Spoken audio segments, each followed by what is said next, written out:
የቆረበ ሰው ከልብስ መራቆት የለበትም ካልን ማታ ሲተኛ ቢጃማ ቀይሮ ሌሊት ልብስ ቢተኛ ይችላል፣ ችግር የለበትም። በዕለቱ ከቤት አይውጣ የሚባለው ለምንድን ነው? ስንወጣ ሴጣን ስለሚፈትን ነው። ብዙ ነገር ይፈትናል። መንገድ ላይ ስትሄዱ ሰው ለመጠየቅ የቆረበ ሰው ሲሄድ የሆነ ነገር ሸቷችሁ ወይ የሆነ ነገር አፋችሁ ገብቶ እንድተፉ የሚያደርግ ነገር ሴጣን ያመጣል። መቼም እያንዳንዱ ሰው የሚጠራው ሽታ አለው አይደለም? ለምሳሌ ቆሻሻ ሲቃጠል ሊሆን ይችላል፣ ወይ ደግሞ በቦይ ስታልፉ የሚሸታችሁ ሽታ አለ አይደለም? የዛ ሰዓት ላይ ከአፋችሁ ልተፉ የምትችሉበት አጋጣሚ ይፈጠራል። የቆረበ ሰው ምራቅ መጥፋት ደግሞ የለበት። አይታችሁ ይሄ ሁሉ የተከሰተው ምንድን ነው? ከቤት መውጣታችን ምክንያት። ስለዚህ ከቤት መውጣትን የሚከለከልበት ምክንያት ከቤት መውጣት የቆረበ ሰው ተከልክሎ አይደለም፣ ተጋላጭ ነው። ተጋላጭ ነው። ድንገት መንገድ ላይ ሲሉ እንቅፋት ሊመታችሁ ይችላል። ደም ሊደማ ይችላል እግራችሁ። ምክንያቱም ሴጣን ሆን ብሎ ተግቶ ስለሚፈልጋችሁ። ለዛ ነው እንጂ የቆረበ ሰው ከቤት አይውጣ የሚባለው ኃጢአት ሆኖ አይደለም። ረጅም ጉዞ ይከለከላል። አዎ ረጅም መንፈሳዊ ሆነ ዓለማዊ ጉዞ መጓዝ በእግር አይፈቀድም። ግን ደግሞ አይውጣ ከቤት የተባለው ከዚህ የተነሳ ነው እንጂ በመንቀሳቀሱ ምክንያት ኃጢአት ሆኖ አይደለም። ከሰው ጋር አይበላ የሚባል ነገር የለም። የቆረበ ሰው ከሰው ጋር ይበላል። ሲበላ ግን በመጠን መለክ ይበላል። ማታ ሲተኛ እንደምናውቀው ደግሞ የሌሊት ልብሱን ቀይሮ መተኛት ይችላል። ሌላው ከዚህ ጋር ተያይዞ የሚነሳው ነው የሽንት ቤት አጠቃቀም በተመለከተ። አንበሳ መደብ በተመለከተ ሰው ይሄዳል፣ አንበሳ መደብ ሊጠቀም ይችላል። ሲጠቀም ግን ሰውነቶችን፣ ክፍሎች፣ ማንኛውም ነገር በውሃ ማጽዳት ግን አይፈቀድለትም። ምክንያቱም ውሃ በዛ ሰዓት መንካት ስለማይፈቀድለት፣ ስለዚህ በሶፍት ምናምን በደረቁ ነገሮች መጠቀም ይችላል። እንደዚህ ያደረጋል። ምናልባት ኤክሴፕሽናል የሆኑ ሰዎች አሉ። አስም በሽተኛ የሆኑ ሰዎች አሉ አይደለም? አክታ ምናምን የሚያስቸግራቸው ሰዎች ቀንና ተሰጥቷቸው ይደረጋል። ከዚህ ጋር የተያያዘ አንድ ተአምር ተደርጓል። እዚህ በእኛ ብቻ ሳይሆን በካቶሊኮች ነው ያለው አክቹዋሊ ታሪኩ። በእኛ ደግሞ ገድል ላይ ያለ ልክ እንደቆረበች ወዲያው ቮሚት አረጋትና ያንን ቮሚት ያረጋትን ነገር የአባት ተቀበረ። የአባት ማለት ነው። እና አሁን ይሄ በካቶሊኮችም ትውፊት ስርዓት አለ። ቅዱስ ነው የሚሉት። ኢቭን ሉተራውያን ጭምር ቅዱስ የሚሉት አባት ነው። ይሄ እንደዚህ የሚያደርግ አባት ማለት ነው አለ። ፒዲኤፉ አለ እኮ መጽሐፍ ወገን፣ መጽሐፈ ቅዳሴ ንባቡና ትርጓሜው አለ እኮ አለ መጽሐፉ አለ፣ ፒዲኤፉ አለ፣ ቴሌግራም ግሩፕ ላይ አለ። እኛ የምንማማርበት የቴሌግራም ግሩፕ ላይ ነገረ ማርያም በዲያቆን ዘማርያም ዘለቀ የሚለው ክፍል ላይ አለላችሁ እኮ ማየት ትችላላችሁ። ዛሬ በዛ ላይ አለ፣ ከዛ ጋር አለ። ስለዚህ እሱ ማየት ትችላላችሁ። መጽሐፈ ቅዳሴ ንባቡና ትርጓሜ የሚለው ክፍል ላይ እናያለን።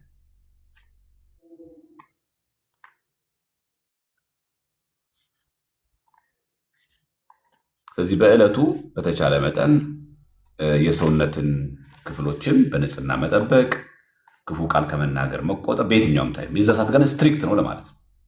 ከመጠን በላይ አይቻልም፣ መቼም ቢሆን አይቻልም ከመጠን በላይ መመገብ። የዛን ቀን ግን ስትሪክት ነው የሚለውን ነው።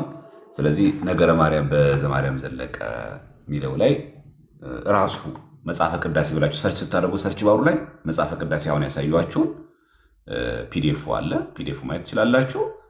ገጽ 161 ላይ አለ። እሺ። ስለዚህ በተለይ በጣም አስቸጋሪው ጎበዝ፣ በጣም አስቸጋሪው ነገር ልጆችን ማቆረብ ነው። በጣም ፈታኙ ነገር እሱ ነው። ለዛ ነው ኃላፊነት ተወስዶ ልጆችን መከባከብ የሚገባው። በጣም ሲቆርቡ እኛ ጠዋት አይደን እናቆርባለን። አንደኛ ትልቁ ክፋቱ ምንድን ነው? ኪዳን ላይ የለንም። በትንሹ እንኳን ቢያንስ አትሊስት እንኳን ቅዳሴ ላይ የለንም። እግዚኦታ ካለቀ በኋላ ቁርባኑ ካለቀ በኋላ ኦልሞስት አንዳንድ ሰው እንደውም ቁርባን እየተቆረበ ያለ ሰው ይሁን በጀማ ይገባል። ታውቃላችሁ፣ በደቡ ነው የምንገባው ሰው ተሰልፈ ማለት ነው። የህፃናት ቁርባን ተብሎ ማለት ነው። እና ፕሊስ ባካችሁን ህፃናት በምናቆሩበት ጊዜ ቅዳሴ ከመጀመሩ በፊት መኖር አለባቸው። ቅዳሴ ከተገባ በኋላ እቱ በሰላም ከተባለ ወደ ቤት መሄድ የሚቻለው እንጂ ልጆችን የእግዚኦታ ሰዓት ላይ መጥቶ አቁርቦ ከዛ ቅዳሴው ያውም ደግሞ ሳያልቅ ቸኮለ ብሎ ተወጥቶ አይኬድም። እባካችሁን ልጆቻችንን ለመቅሰፍት አንዳርጋቸው፣ ህይወትም አይሆናቸው።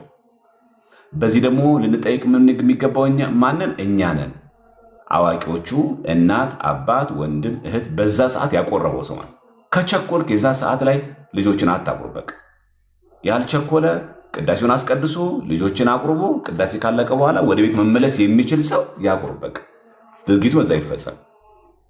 ያ ካልተቻለ ግን መተው ነው የሚቻለው እንጂ ሁለት ነገር ተወዶ አይቻልም። እቸኩላለሁ ልጆቼን ማቆርባል ተብሎ አይቻልም ማለት። በሰራተኛ ማስቆረብ ይቻላል፣ በጓደኛ ማቆረብ ይቻላል። ልጆችን በትክክል እንዲይዛቸው መደረግ ይቻላል። ልጆች ከቆረቡ በኋላ ወደዚያ ወደዚህ ብሎ ሮጠው እንቅፋት እንዳይመታቸው ማድረግ ያስፈልጋል። እንቅፋት ከመታቸው ደም ይደማል ከሰውነታቸው፣ ይጋጋጣሉ። ሲሯሯጡ እዛ ቤተክርስቲያን ላይ መውደቅ ዕድል አለ። ይህ ሁሉ እንዳይሆን ልጆች ስናቆርብ በጣም በከፍተኛ ጥንቃቄ ኃላፊነት ወስደን ማቁረብ አለብን። በዕለቱም ከኛ ጋር አብረው መሆንም አለባቸው። በቃ ምክንያቱም የቆረቡ ቀን ምንም ነገር ሌላ ነገር ማድረግ ስለማይገባቸው ምራቅ ወደ መጥፋት አልባይ በተቻለ መጠን የሰውኛውን ጥንቅቄና ጥበቃ ማድረግ እጅግ በጣም ተገቢ ነው። ይሄ ደግሞ ከዚሁ ከመጽሐፈ ቅዳሴ ከገጽ 130 እስከ 160 ድረስ ታገኙታላችሁ የሚል ነው። እሺ ይሄ በቃን። ይሄ ርዕስ ጥሩ ነው፣ ገብቷችኋል? ይሄ ከገባችሁ ወደሚቀጥለው እንሂድ። ይህ ሀሳብ ግልጽ ከሆነ ማለት ነው፣ ተግባብተን ከሆነ እዚህ ነጥብ ላይ። ስለዚህ ለወደፊቱ የምናደርገው ምንድን ነው? አንድ ቀን ዶግማቲክ ትምህርቶች እንማራለን፣ አንድ ቀን ደግሞ እንግዲህ ስርዓት ቤተክርስቲያን ተኮር እንማራለን፣ አንድ ቀን ደግሞ እንደዚህ ወጣቶች ነገር እያደረግን እንዲህ እንማራለን እንጂ አንዳንድ ጊዜ ወደ አንድ ነገር ነው ያዳለን። ዕቅበተ እምነት ላይ ስንሰራ ዶግማቲክ ነገር ብቻ ላይ ነው የምናተኩረው። ይሄ ደግሞ በጣም አደገኛ ነገር ነው። መጥፎ ነው አይደለም። በቃ ዶግማቲክ ነገር እያተኮርን፣ ምክንያቱም ዋናው መሰረታዊ ጉዳዩ እሱ ነው። 5 አዕማደ ምስጢራት፣ 7 ምስጢራት ቤተክርስቲያንን እዛ በጣም አድርጎ አተኩሮ ማስተማር በጣም ተገቢ ነው። የእምነታችን መሰረት ነው። አንድ ኦርቶዶክስ የግድ ማወቅ የሚገባው ነው። ግን ይህንን ስንል ደግሞ ስርዓት ቤተክርስቲያን ደግሞ እንዳንዘነጋው እንዳንረሳው መጽሐፋዊ ማስረጃ ብንጠየቅ ለሰዎችም ስናስረዳ ብዙ ዘመን እኮ ቆይተን እኮ ይሄ እኮ በመጽሐፍ መልክ እኮ እንደተጻፈ እኮ የማያውቅ ሰው እኮ አለ። ኦርቶዶክስ ሆኖ ማለት ነው። ምናልባትም ሰንበት ቤት አድጎ በቤተክርስቲያን አድጎ በቤተክርስቲያን የቅዳሴ መጽሐፍ ላይ ይሄ ቃል በቃል እንደዚህ መዘገቡን ራሱ የማያውቅ ሰው አለ። አሁን አንዱ መማማራችን ጥቅሙ እኮ ለዚህ ነው። የተጻፈ የተዘገበ ነገር እንዳለ መታወቅ አለበት። ምክንያቱም ቤተክርስቲያናችን በሆነ ጉዳይ ዝም ብላ ብድግ ብላ ይሄን እቀበላለሁ፣ ይሄን አልቀበልም፣ ይሄንን ደስ ይለኛል፣ ይሄ ደስ አይለኝ ምትል ቤተክርስቲያን አለች። የኛ ቤተክርስቲያን ሁሉ ነገር በእውቀት የምታምን ሁሉ ነገር በማስረጃ የምታምን ቤተክርስቲያን ናት። በስማ በለው የምትገኝ አለች፣ የምትናገር አለች። እዚህ እያንዳንዱ ሰው ሲቆርብ ራሱ እንዴት ነው የሚቆርበው? ኢቨን ሌላ ቀን እናየዋለን። ቁርባን ከመቀበላችን በፊት ምንጸልየው ጸሎት አለ። ቁርባን ከተቀበልን በኋላ ምንጸልየው ጸሎት አለ። ስጋው ሰው አንድ ሰው ቆራቢ መሆኑ ካልቀረ ማለት ነው። አቡነ ኤልያስ የሳተሙት አለ ስለ ቅዳሴ መጽሐፍ ዝርዝር ጉዳይ እያንዳንዱ መጽሐፍ ቅዱስ ማስረጃ እንዳለው ብፁዕ አቡነ ኤልያስ አሁን ያሉት የጋሞ ጎፋ ሀገረ ስብከት ሊቀ ጳጳስ ብፁዕ አቡነ ኤልያስ እርሳቸው ያሳተሙት መጽሐፈ ቅዳሴ አለ። እዛ ላይ በዝርዝር በደንብ አስቀምጠውታል። እያንዳንዱ የቅዳሴ ተሰጥኦ የምንቀበለውም ዲያቆኑ የሚለውም ካህኑ የሚለውም ምን አክል ከመጽሐፍ ቅዱስ ጋር የተሰናሰለ መሆኑን ቁጭ ብሏል እዛ ላይ ነው። ስለዚህ በደንብ አድርጎ እዛ ጋር ማዋሃዱና መቀበሉ እጅግ በጣም አስፈላጊ ነው። መስመር ከሳተ አንድ ነገር በሚገባም ደግሞ ካላወቀ አንድ ሰው ስህተት ነው የሚፈጠረው። ሁለተኛ ነገር ደግሞ እንደየሀገሩ ባህል ሊቀያየር ነው። ለዛ ነው መጽሐፋዊ በሆነ መንገድ በስርዓት መቀመጥ ያስፈልገው። መጽሐፋዊ በሆነ መንገድ በስርዓት መልክ ያስቀመጠ። ይሄኛው ደግሞ ፈውስ መንፈሳዊ የሚባል መጽሐፍ። ይሄኛው መጽሐፍ ፈውስ መንፈሳዊ ከፍትሐ ነገሥት በፊት የነበረ ቤተክርስቲያናችን የስርዓት መጽሐፍ ነው። ይሄ መጽሐፍ ላይ አሁን ምናልባት አንዳንዶቻችሁ ብታነቡ ትንሽ ከበድ የሚል ግን እያንዳንዳችን ያለንበት ነው። እስቲ የተወሰነ ነገር ምሳሌዎችን ላሳያችሁ። ካሜራውን ላዝሮና አንዴ ላሳያችሁ።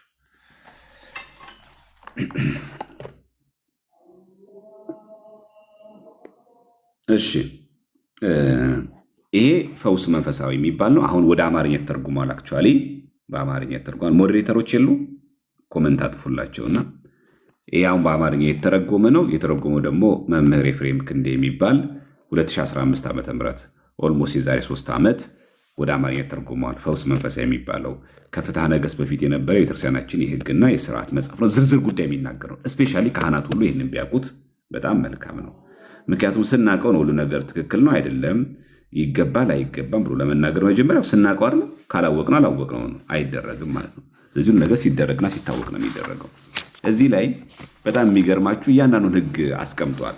ለምሳሌ ቀኖና በሚሰጥበት ጊዜ ቀኖና ሲሰጥ ስለ መግደል አንድ ሰው ገደለ ስንል ቀኖናው ዝም ብሎ ብቻ ገደለ ተብሎ የሚወሰን አይደለም። ምን ምን ነገሮች ኮንሲደር ይደረጋሉ? በማወቅ ስለገደለ ሰው ስንት ጊዜ ጾም ይባላል? እሺ በተለያየ ምክንያት ስለገደለ ሰው፣ በሰልፍ ስለገደለ ሰው፣ እሺ ይሄ ጠንቋይ ቤት አስጠንቁሎ መተት አድርጎ የሆነ መርዝ ነገር የሆነ ነገር አጠጥቶ የገደለ ሰውስ? እሺ በስራ የሚያስወርድስ? በስራ ደግሞ ስለሚያስወርዳት ለዚህ ቀኑናው ምንድን ነው? አሁን እናንተ ስለማይመለከት እንጂ እዚህ አሁን ገጽ ላይ እያንዳንዱ ይሄን ለሚያደርግ ሰው ይሄን አክል ቀን ጾም፣ ጸሎት ምናምን ስግደት አለ። አቦርሽን ማለት ነው። ናቹራል የሆነ አቦርሽን ሳይሆን መተት አድርገው ምን አድርገው ምናምን በተለያየ መንገድ ቢያረው ይሄ ከመግደል ጋር የተያዘ ነው። ከዝሙት ጋር የተያዘ ደግሞ አለ እዚህ ጋር። ለምሳሌ ዝሙት የዘሞተ ሰው ከሚስቱ ጋር የዘሞተና ከዘመድ ጋር ማለት ከሚስቱ ጋር ሴንስ ከእጮኛው ጋር ማለት ምን እንደሚቀጣው ያው በተለምዶ እዚህ ሀገር እጮኛ ሚስቴ ነው፣ እጮኛን ባሌ ነው ብሎ መናገር የተለመደ ነው። እሺ ዘመዱን ያገባ ሰው ቀኖናው ምንድን ነው? አላወቁም ሰዎቹ ሳያውቁ ዘመድ ያገባ ሰው ምን ይደረጋል?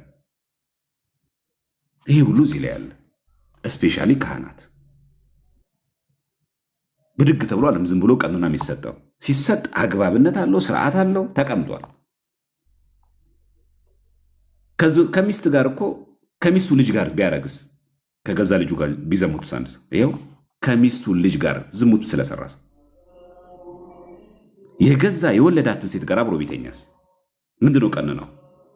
እሺ ከሁለት እህታማማቾች ሴቶች ጋር ዝሙት ቢሰራስ? እህታማማቾች ናቸው። ከሁለት ሴቶች ጋር በዝሙት ቢወድቅስ? ሁለት ያገባ ሰውስ?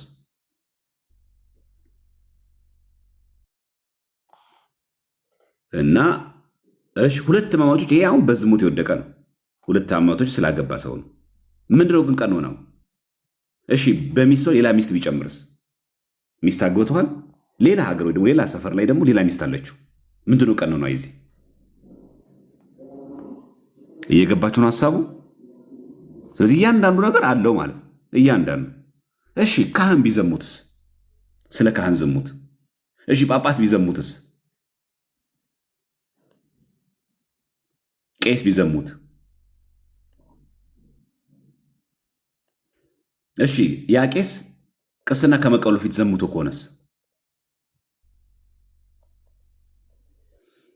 እሺ እንደ ቄሱ ድቀት ስላገኘው ዲያቆንስ እንደዚህ ቢዘሙት? ስለ ዲያቆን ዝሙት እዚህ ጋር አለ። ቀኖና ሁሉ ተጽፏል። እዚህ እያንዳንዱ አያችሁ። አሁን ፍትሐ ነገሥት ላይ በደንብ ያልተብራሩ ጉዳዮችን ዲቴል ይዟል። ምን ይባላል መጽሐፉ? ፈውስ መንፈሳዊ። ኤግዞስቲቭሊ መታየት አለበት አንድ ጉዳይ ማለት ነው።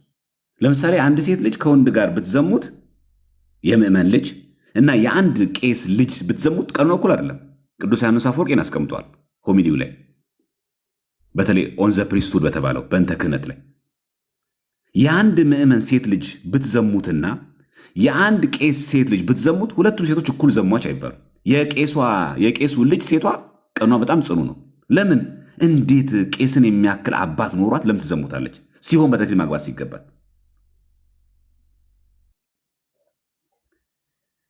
ከዛ እዚህ ጋር ስለ ደናግል መነኮሳት ሴቶችም ሴቶች ደናግላን መነኮሳያት አሏል። ሴቶች ስለረከሱ መነኮሳያት ነው የሚለው። ወንዶችም ሴቶችም መነኮሳት ሆነም ሊዘሙት ይችላሉ። ጽንስ የምታስወርድ ሴትስ? እሺ የሚያስወርድ ወንድስ? እቺ ሴቷ ራሱ አስወርዳ ነው። አስወርጅ ብሎ ልጅቷ ሚስቱን የሚያዝ ፍቅረኛውን የሚያስበውስ ምንድነው? ቀኑ ነው።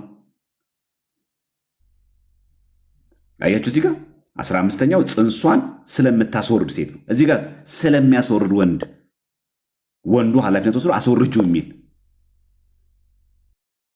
አቤት የበደላችን ብዛቱ እኮ ማንም አይተርፍ ነው። እያንዳንዱ በነቂስ የተቀመጠችው ኢች ኤንድ ኤቭሪቲንግ ተጨፍልቃ የወጣች የለች። እኔ የለሁበትም እኔ ወንድ ነው የሚባል ነገር የለም።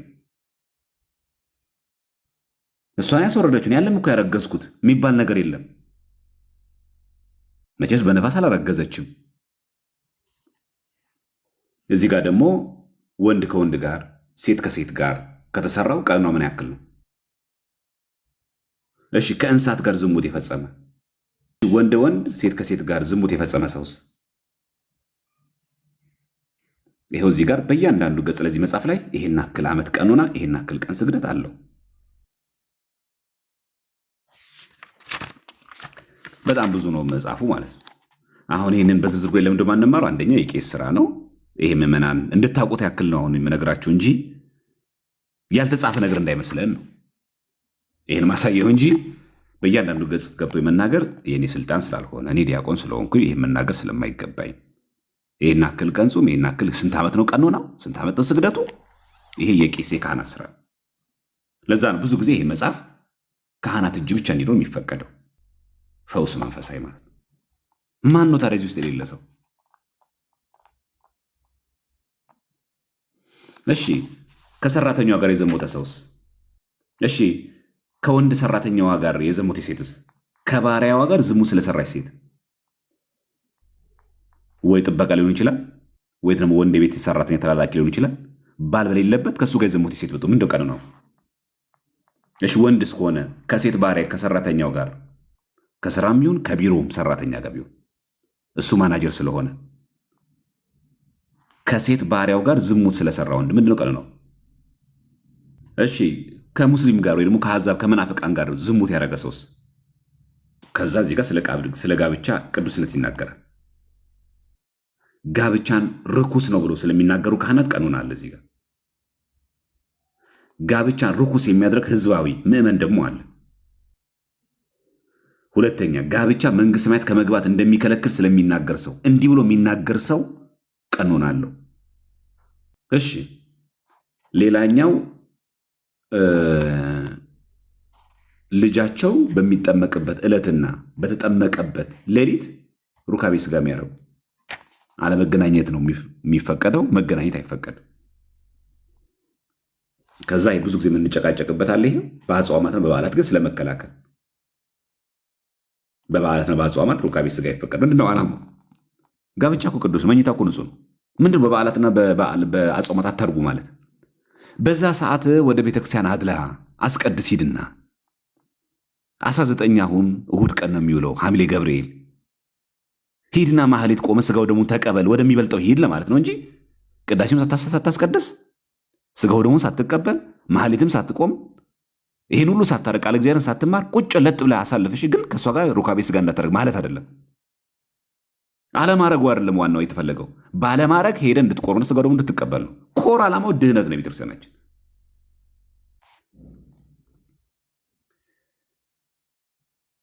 ከዛ ያው ወንድ ከወንድ ጋር ስለመተገናኘት ዘርን ለማቋረጥ መድኃኒት ስለሚደረግ እንደዚህ የሚያደርጉ ሰዎች የሉ።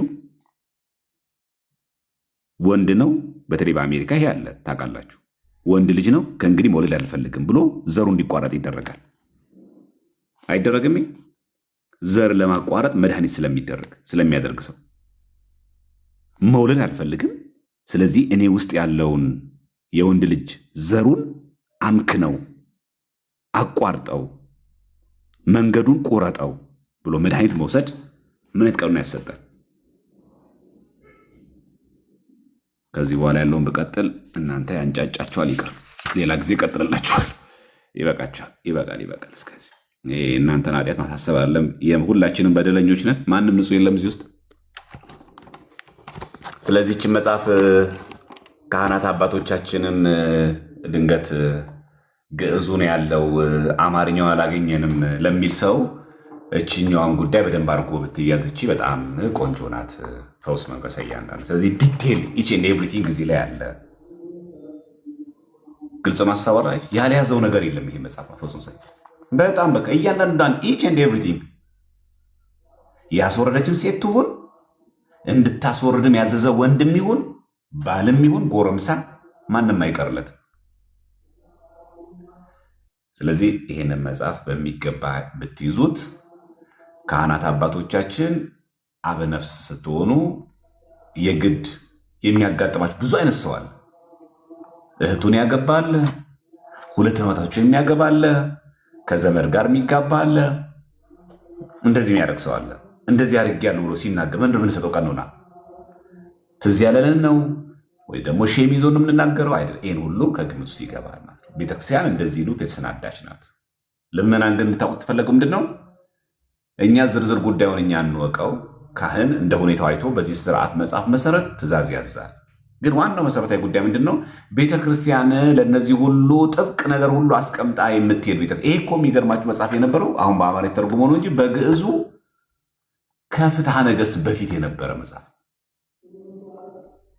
አሁን እዚህ ጋር ቀጠል ብናደርገው የተወሰነ ነገር በጣም የሚገርማችሁ ነገር ይሄ ከቤተክርስቲያን ቢቃጠል ቃጠሎ ንዳድ ቢነሳ ምንድን ነው የሚደረገው? በጣም የሚገርሙ ስለ ከሃዲነት ጭምራለ። ስለ ከሃዲነት ቀኖና አለ ታውቃላችሁ? ስለ ከሃዲነት ለምሳሌ ክሩን የበጠሰ ሰው ካደ ይባላል። በአፉ ደግሞ የሚክድ ሰው አለ። አንገቱ ላይ ክር አለ፣ ግን በአፉ ይካዳል። ክሩን የበጠሰ ኦፊሻሊ ፕሮቴስታንት ወይ ደግሞ መናፍቅ ወይ ደግሞ አሕዛብ ከሆነ ይልቅና በአፉ ብቻ የካደ ሰው አለ። እሺ፣ ሌላው ደግሞ በህሊናው ደግሞ የካደ ሰው አለ። በህሊናው የካደ ሰው አለ። ለዚህም ቀኖና አለው። ኦፊሻሊ እኔ ሙስሊም ሆኛለሁ እኔ ፕሮቴስታንት ሆኛለሁ ብሎ የወጣ ከሃዲ አለ። በልቡ የካደ አለ። ኦርቶዶክስ ነው ግን ኦርቶዶክስ አይደለም፣ ውስጡ መንፍቋል። አይገርም? ይሄ ሁሉ እዚህ ላይ አለ። በህሊናው የካደ የሚሰጠው ቀኖና፣ በአፉ ተናግሮ የካደ የሚሰጠው ቀኖና አይታችኋል። በህሊናው የካደ የሚሰጠው ቀኖና፣ ኦፊሻሊ ክዶ የገባ ሰው የገባው ማን የሚቀራለ? እና ሁለተኛ ነገር ደግሞ በፍርሃት ደግሞ የሚክድ ደግሞ አለ። እንዳይገድሉት ፈርቶ፣ ከስራ ገበታ እንዳይፈነገል ፈርቶ፣ ከተሰጠው ስልጣን እንዳይወድቅ ፈርቶ የሚክድ ሰው ደግሞ አለ። የለም ብዙ አሽቃባጭ አለ ታውቃላችሁ። ኦርቶዶክስ ሆኖ አንገቱ ላይ ክር ታስሮ ምን ታስሮ የሆነ ሰው መጥቶ ናስቲኛ ጋር የሆነ ፓስተር ይመጣል ሲባል እሺ የሚል ሰው እኮ አለ። በቃ ምንም ህሊናው ምንም ነገር ችግር የለበትም። ተመልሶ ደግሞ እኛ ጋር እሑድ መጥቶ ኦርቶዶክስ ነው የሚለው ደግሞ ዘካይ ነው ደግሞ የሚገርመው ነገር እና በጣም የሚገርመው ነገር ይሄ በዚህ ልክ ሰው መስመር ስቶ ወደ አልተገባ ነገር እንዳይገባ በህሊና የካደ ሰው ማን ነው? በህሊና መካድና በልብ መካድ ይለያያል። ሁለተኛ በአፍ መካድ ይለያያል። ኦፊሻሊ ሜድ ይለያያል። ፈርቶ መካድም ይለያያል። ስለዚህ መካድ የሚለው ራሱ ቃል በውስጡ ብዙ ካታጎሪዎች አሉት እና እዚህ ላይ ያለላችሁ እና ስለ ስርቆትም አለ፣ ስለ ስጋዊ ፍርድም አለ፣ ስለ ሽንገላ አለ፣ በጣም ብዙ አለ። ከንዋየ ቅድሳት ጋር በተያያዘ አለ። ከመጠጥ ጋር የተያዘ ሰው አለ። ከመጠጥ ጋር የተያዘ ሰው አለ። ለምሳሌ ናይት ክለብ ቢገባ አንድ ሰው ምንድነው ቀኑ ነው? ናይት ክለብ ቢገባ እዚህ ጋር እንዳልጠቃላችሁ ወደ ጨዋታ ወደ ዘፈን ቤት የገባ ሰው የሚሰጠው ቀኖና ይላል። እዚህ ጋር ማለት አንዳንድ ጊዜ ዩኒቨርሲቲ ተማሪ ተኩኖ ትንሽም አንዳንድ ጊዜ ፍሬሽማኑን ላጤ በሆንበት ዘመን ወይም ካገባም በኋላ አንዳንድ ሰው ራሱ ፕሮግራም ይዞ ቀጠሮ ይዞ ክለብ የሚገባ ሰው የለም። ይሄ ማለት እና በተለይ ለካህናት እጅግ በጣም እቺ መጽሐፍ አስፈላጊ ናት። ምክንያቱም እያንዳንዷ ነገር ተዘግባ ተጽፋ ነው። ይህን የጻፉት እነማን ናቸው? የቀደምት የኢትዮጵያ ሊቃውንት። መጽሐፉ ምን ይባላል? መጽሐፈ ፈውስ ሳይሆን ፈውስ መንፈሳዊ። መጽሐፈ ፈውስ አይደለም፣ መጽሐፈ ፈውስ ሌላ ነው። ይሄ ፈውስ መንፈሳዊ የሚባል መጽሐፍ እና ይሄ ያለው። ስለዚህ ወደ ጨዋታ ቤት፣ ወደ መጠጥ ቤት፣ ወደ ጭፈራ ቤት የገባ ሰው ቀኖናው ምንድን ነው? ስፔሲፊካል ተቀምጧል። በቃ አለቀ። እያንዳንዷ ስም እየጠቀሰ እንዲህ ላደረገ ሰው ይሄን ዓመት ይሄን አክል ጸሎት፣ ይሄን አክል ስግደት፣ ይሄን አክል ዓመት ቀኖና ብሎ ያስቀምጣል። ሰውነት መጥብ እንትን ማለት እኔ ዝሙት አስቸግሮኛል ብሎ ሀፍረተ ስጋውን አንዱን ልጅ ቢቆርጥ ቢሰልብ አንድ ሰው ምንድነው ቀኖናው? ይሄ ማለት ነው። ይሄ ጭምር በዚህ መጽሐፍ ላይ ተካቷል ማለት ነው። ስለዚህ በተቻለ መጠን ይህንን በደንብ ብናየው ጥሩ ነው፣ ቆንጆ ነው ብዬ አስባለሁ። እሺ፣ ዘፈን የሰማ ሰው ጭፈራ አይቀድም፣ ጭፈራ ቤት የገባ ነው ያልነው አይደለ? ዘፈን የሰማ ሰው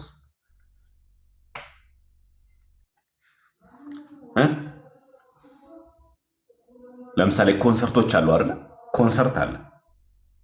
ኮንሰርት እነገሌ መጡ ተብሎ ያው ብር ተከፍሎ ሰው ኮንሰርት ይገባ የለ? ስለዚህ ዘፈን ስለመመልከት ይሄስ ምንድነው ቀኖናው?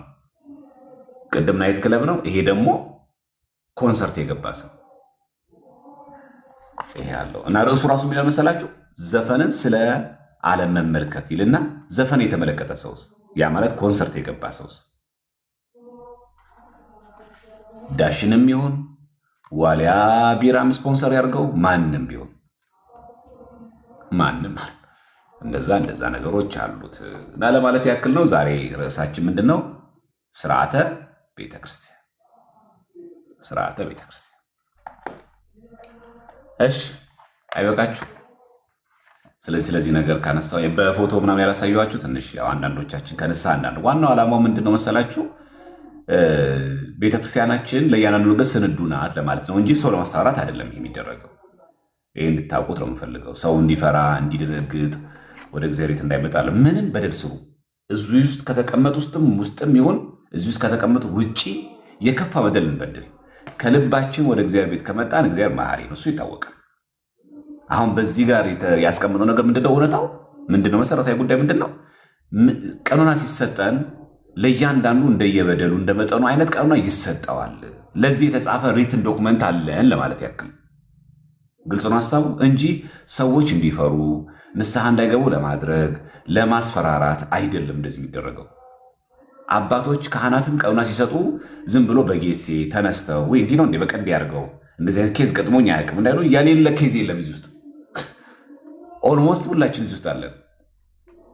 በቃ እንዲህ ክለብ ብሎ መጻፉ ካልፈለግ ነው በስተቀር ማለት ነው። ናይት ክለብ ብለን ኮንሰርት ብለን ካልጻፍ ነው በስተቀር ማለት እና ይሄ አለ እና እንደዚህ ነገሮች ሲያጋጥሙ መደረግ አለበት። ከእንስሳት ጋር ዝሙት የፈጸመ ሰው ተጽፏል እዚህ ጋር ምን ያክል ዓመት ጸሎት ይሄ የተጻፈልን የተዘገበልን እንደሆነ እንድናቅ። ስለዚህ በፍትሐ ነገሥት ዲቴል የማይገኙ ነገሮችን እዚህ ፈውስ መንፈሳዊ የሚለው ላይ ዲቴል አለ። ቀድሞ በግዕዝ ነበረ፣ አሁን ደግሞ በአማርኛ አለ። ዋናው መሰረታዊ ጉዳይ ምንድን ነው? እንደዚህ በደል ብንበድልም ኃጢአት ብንሰራም እግዚአብሔርን ግን ከልብ መተን ከተማጸንነውና ከለመንነው እሱ መሐሪ ነው ለማለት እንጂ ሰዎችን አስፈራርቶ ንስሐ እንዳይገቡ መከልከል አይደለም። አንድም ደግሞ ይህንን መጽሐፍ ለካህናት አባቶቻችን ለመጠቆም ያክል ለማያውቁት እንጂ ሁሉም ቄሶች አያውቁም እያልን አይደለም። ድንገት ግን መረጃው የሌላችሁ ሰዎች ለመጠቆም ያክል ነው እንጂ አይ ይሄ ነገር ሁሉም ቄሶች አያውቁም ብለን እኛ ልክ አዲስ ኢንቨስቲጌት ያደረግን ሰዎች ሆነን አይደለም። ሲጀመርም የተቀበልነው ከአባቶች ነው፣ ያገኘነው ከአባቶች ነው። ምንም ከአባቶች ትምህርት ውጭ ሌላ ነገር የለንም ማለት ነው። ይሄ ደግሞ ስርዓተ ዲያቆን የአገልግሎት ህይወት ደግሞ ይሄ ደግሞ ለዲያቆናት ነው። ይሄ ዲያቆናት ነው።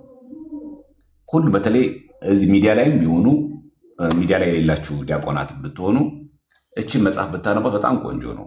ስርዓተ ድቁና እና የአገልግሎት ህይወቱ የድቁና መስፈርት ምንድነው? የድቁና ህይወት ምንድነው?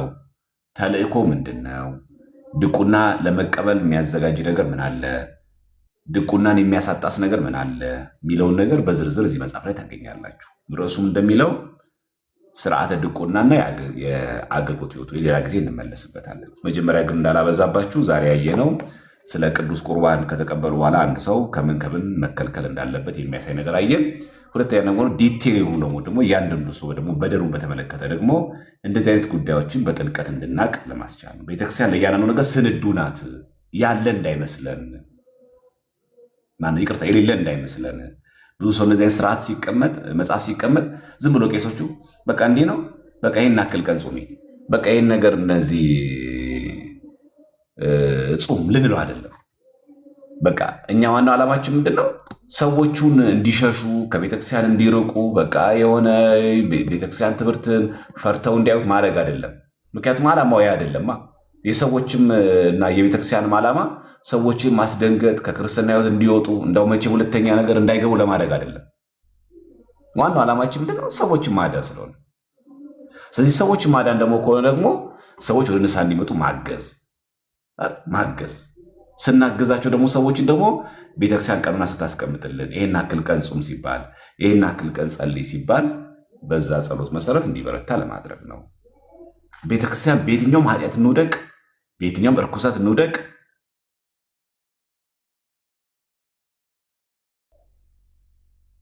ንስሐ ገብተን ስጋው ደሙን የምንቀበል ከሆነ በየትኛውም መንገድ ብንቀበል ከሆነ የክርስቶስ ስጋና ደም የማያስተሰርየው ኃጢአት የለም። በጣም የሚገርማችሁ የማሰራ ኃጢአት የለም። ምን ይላል መጽሐፍ ቅዱስ ራሱ? የክርስቶስ ደም ከኃጢአት ሁሉ ያነጻልና። ስለዚህ ሰው በጣም ከልቡ አልቅሶ ንስሐ ገባ፣ ወደ እግዚአብሔር ከቀረበ የማይሰረይ ኃጢአት የለም። ኢንዲቪጁዋሊ ነገር ሲቀመጥልን የተቀመጠልን ነገር እንዳለ እንድታውቁ ተፈልጎ፣ አንድም ደግሞ ኃጢአቱ ተራ ኃጢአት አድርገን እንዳነሰው እንዲመረን እኮ ነው። ለምሳሌ ተራ አድርጎ የሚያስብ ሰው አለ። ሁሉ ነገር ተራ እኮ የሚካበዳለም እንዲል ማለት እና ጉዳዩ ተራ ነገር አይደለም። እና አንዱ ሰው ኃጢአትን ቀላል አድርጎ የሚያስብ ሰው አለ። እኮ የሚካበድ አይደለም ብዙ ምናምን ይላል። መካድን አሁን እንደዚህ መሆኑ ማን ስንቶቻችን እናውቃለን? ነው መካድ ሁሉ እንዳለ በህሊና መካድ አለ። አስቡት። ከፍርሃት አንጻር የሚክድ ሰው አለ፣ በአፉ የሚክድ አለ፣ በልቡ የሚክድ አለ፣ ኦፊሻሊ ደግሞ በጥሶ ከሚል ሰው አለ። ለእያንዳንዱ ቀኑን አለ። አንዳንዱ ሰው ለምሳሌ ዝም ብሎ በቃ ተጠራጥሮ ቤተክርስቲያን የቀረሰው የለም። አንገቱ ላይ ክር አለ፣ ምን አለ፣ ግን አለ አንተም ብሎ በቃ ቤተክርስቲያን ትምህርት ሳይማር ወይ ደግሞ ሳይረዳቀቱ በጣም በመናፍቃን ወይ በአሕዛብ ኑፋቄ ውስጥ ገብቶ ተጠራጥሮ ከቤት የማይወጣ ቁጭ ብሎ በቃ ተጠራጥሮ እኔ ግን ቤተክርስቲያን ማለት በቃ ዝም ብዬ ልቀመጥ የሚል ሰው የለም። ኦፊሻሊ ይሄ ሰው አልተናገረም፣ መናፍቆኛ ብሎ አልተናገረም። ኦፊሻሊ ክሩንም አልበጠሰም፣ ግን በህሊናው የካደ እኮ አለ፣ በልቡ የካደ ብዙ ሰው እኮ አለ። አይነቱ በጣም ብዙ ነው ባጭሩ። ስለዚህ ይሄ ነው የሚያስቀምጥልን። ለዚህ ነው ለዚህ ሁሉ ቀኑና አለን ለማለት ነው። ስላልተናገርካት በውስጥ ስለያዝከው በውስጥ አምቀ ስላስቀመጥከው ያ ነገር ኑፋቄ አይደለም አይባልም ነው። ኑፋቄ ነው። አትናገረው እንጂ አንተና እግዚአብሔር እንደምታውቁት ልብ ከሱ ሸሽቷል፣ ልብሽ ከሱ ሸሽቷል። ወይ የመናፍቅ ስብከት ይሆናል፣ ወይ ትምህርት ነው፣ ወይ በጮኝነት የሆነ ነገር ሰምተን ተጠራጥረን ከቤተክርስቲያን የቀረንበት አለ። አንዳንዱ ደግሞ ክር አንገቱ ላይ ማስሮ አምኖ ሳለ ግን በአፉ ደግሞ ኑፋቄ የሚናገር ሰው አለ። አይነቱ በጣም ብዙ ነው። ክደት ስንል ጭምቅ ተብሎ አንድ ቦክስ የሚገባ ሳይሆን እዛ ውስጥ አለ።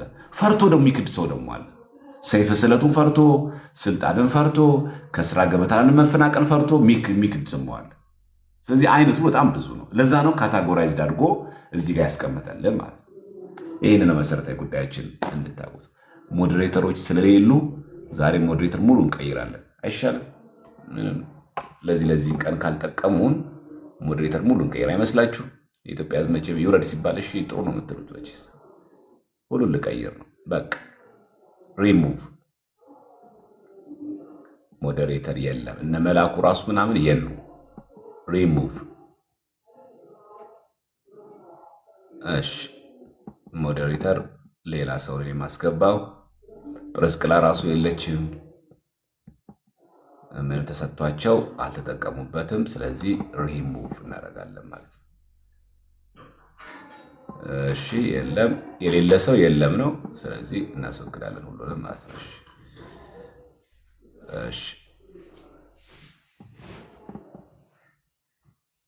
እሺ ሞዴሬተር ሁሉንም አንስቻለሁ። ሞዴሬተር የሚባለው ሙሉ አንስቻለሁ። አሁን ሞዴሬተር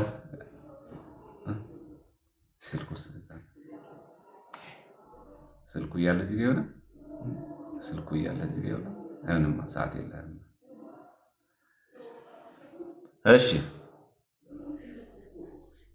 እሺ ፈቃደኛ የሆነ በየጊዜው አቴንድ ማድረግ የሚችል ሰው አቴንድ አድርጎ በስነ ስርዓት የሚጠላውን ሰው አይደለም።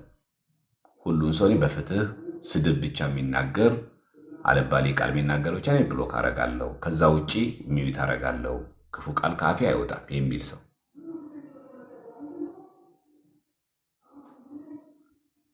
ሁል ጊዜ ደግሞ እንትን የስራው ጠባዩ የማይከለክለው ቢዚ የሆናችሁ ሰዎች አይቻልም።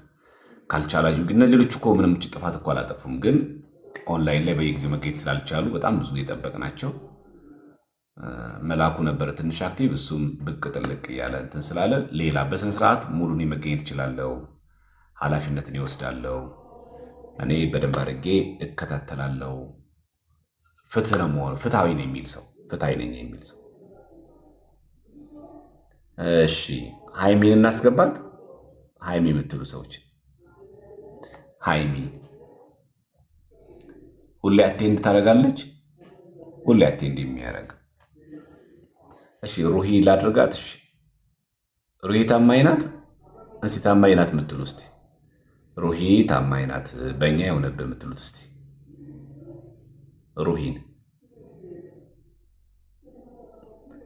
ሩሂ ታማኝ ናት የሚል እሺ። ዛሬ ሩሂ ተሹማለች በስልጣነ ዘማርያም ወቲክቶክ። እሺ እሷን ሰተናታል። ሩሂን አድርገናታል። አንድ ሰው እሺ። ሁለተኛ ሩሂ አድርገናታል። እሺ ሩሂ ሁል ጊዜ አቴንድ ማድረግ የሚችል ሰው፣ እሺ መገኘት የሚችል ሰው። ሁለተኛ የኩርፊያ ምናምን ኖሮበት የምትጠሏቸውን ሰዎች ስታገኙ ብሎክ አይደለም፣ እንደዛ ማለት ሳይሆን በስነ ስርዓት ነው ይገኛለሁ። የቤተክርስቲያንን ስርዓት አከብራለሁ። ከትምህርቱ ጋር የተለየ ነገር የሚሳደቡ ምናምን የሚሉትን ኦርቶዶክስም ማንም ቤተ እምነት ሲሆን ሜት አረጋለሁ፣ አልመለስ ካለሁ ብሎክ አረጋለሁ። ለማ ሃይሚ እናርጋት። እሺ ሃይሚ ዩዘሯም እንደሚለው እስቲ ፒን አርጉልኝ። ሩሂ እስቲ ፒን አርጊያት እስቲ። የሃይሚ ባለፈው ላረጋት ብዬ አልመጣልህ ብሎኛል። እስቲ የሃይሚ እሺ ሃይሚን እስቲ ሃይሚን አድ እናደርጋለን። ሞዴሬተር አድ ሌላ ሃይሚ እሺ። ለምንድን ነው ሃይሚ ማይመጣልኝ ግን? በአማርኛ ስለጻፍኩት ነው ሃይሚ ማይመጣው። ሃይሚ ብዬ ስጽፍ አይመጣም። ፎሎ ሳልመለስኩኝ እሺ ፎሎ ባክ ለመለስ ይሷል ይቻላል። እሺ ሃይሚን እስቲ ፎሎ ባክ መለስኩኝ። እሺ አሁን ልሞክርሽ። ኦኬ ሌላስ ከሃይሚ ውጪ ሌላ ይግባ የምትሉት ሰው ታማኝ ሰው ነው የምትሉት ማለት ነው። ያው ዲሞክራሲያዊ ምርጫ አልሰማው ምናምን እንዳትሉ። አሁንም ሃይሚ አድርጌ ፎሎ ባክ መልሼ የለች ፎሎ ባክ መልሼ ሃይሚን አጣዋት። አሁን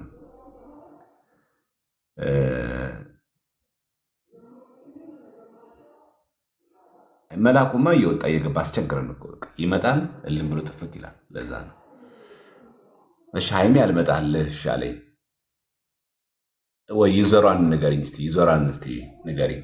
ዩዘርሽን ምንድን ነው የሚለው የሃይሚ ዩዘር? ይዘን ዛሬ ሹምሽር ስለሆነ በትክክል አክቲቭሊ የሚገኝ ሰው። እነዚህም ካልተገኙ ይቀየራል። እነዚህም የማይገኙ ከሆነ ሙሉ ስልጣን ነው የሚሰጠው። ብሎክ ማድረግ፣ ኮመንት መክፈት፣ ኮመንት መዝጋት፣ ይሄ ሁሉ አለ። እኔ ነግሬያለሁ። በኋላ ካልተገኛችሁ እናንተም ይቀየራል ማለት ነው። እሺ በስነ ስርዓት እሺ ሃይሚ አንድ ቁጥር ጻፊ እስቲ በዩዘርሽ ድንገት ከመጣልኝ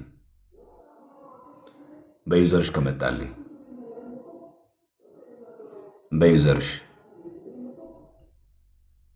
እስቲ ሃይሚ ብሎ በአማርኛ ስጽፈው እየመጣ አይደለም። እስቲ ዩዘርሽ ምን የሚል ነው? ኢየሱስ ነው። እሺ ኢየሱስ ክርስቶስ። እሺ በሱ እስቲ ሰርች ላድርግሽ በዩዘር። ሌላ መፍትሄ ያለው ሰው አለ? ፕራይቬት አካውንት ነው። ፕራይቬት አካውንት አድርገሽዋል እንዴ? ምናልባት ሃይሚ። እሺ ሩሂ ፕራይቬት አካውንት አድርገሽዋል? ምናልባት አካውንትሽን በዩዘርም አልመጣም በስምም አልመጣም። ድንገት ቼክ አድርጊው እስቲ። ፕራይቬት አካውንት አድርገሽው ከሆነ አይደለም ግን ቃሌትን ያሰማል። መልዕልተ ሰማያትን ያርስልን። ድንቅ ትምህርት ነበረ። የሃይሚ ስሟን ኢንኩትና 3 ነጠብጣብ ይመጣል። ከዛን አድ ሞዴሬተር በዛ ይሻላል። ይሄ ሰርች አድርጎ ከማድረግ በእንደዚህ ቀላል ነው። እሺ ጥሩ። ስሟን ኢንኩት ፕሮፋይሏን ማከዝ 3 ነጠብጣብ አለች አይደለ? ከዛን አድ ሞዴሬተር የሚላለ 3ኛ ላይ እግዚአብሔር ይስጥሽ። ከዛ በቃ ላድርገው ይስተዋል። እሺ ቆይ እስቲ እንደዚህ አድርጌ አድ ሞዴሬተር አይሚማ ስልጣን ይሆንላታል። አይሆንላትም ብዬ ነበር፣ ይሆንላታል። ያው ፒን ማድረግ ምናምን ትችላለች። እሺ ሶስተኛ ሰው ሆነ። በቃ ሆነ መላኩ መጥቷል። እሺ መላኩ እኮ አስቸገርከን እኮ። ይሄ ሁሉ ሲፈጠሩ የለህም መላኩ። አወረድነ የለህም። ይሄ ሁሉ የሀገር ሰው ብሎ የጮኸ ኮመንት ላይ አንድ ሞዴሬተር ጠፋ።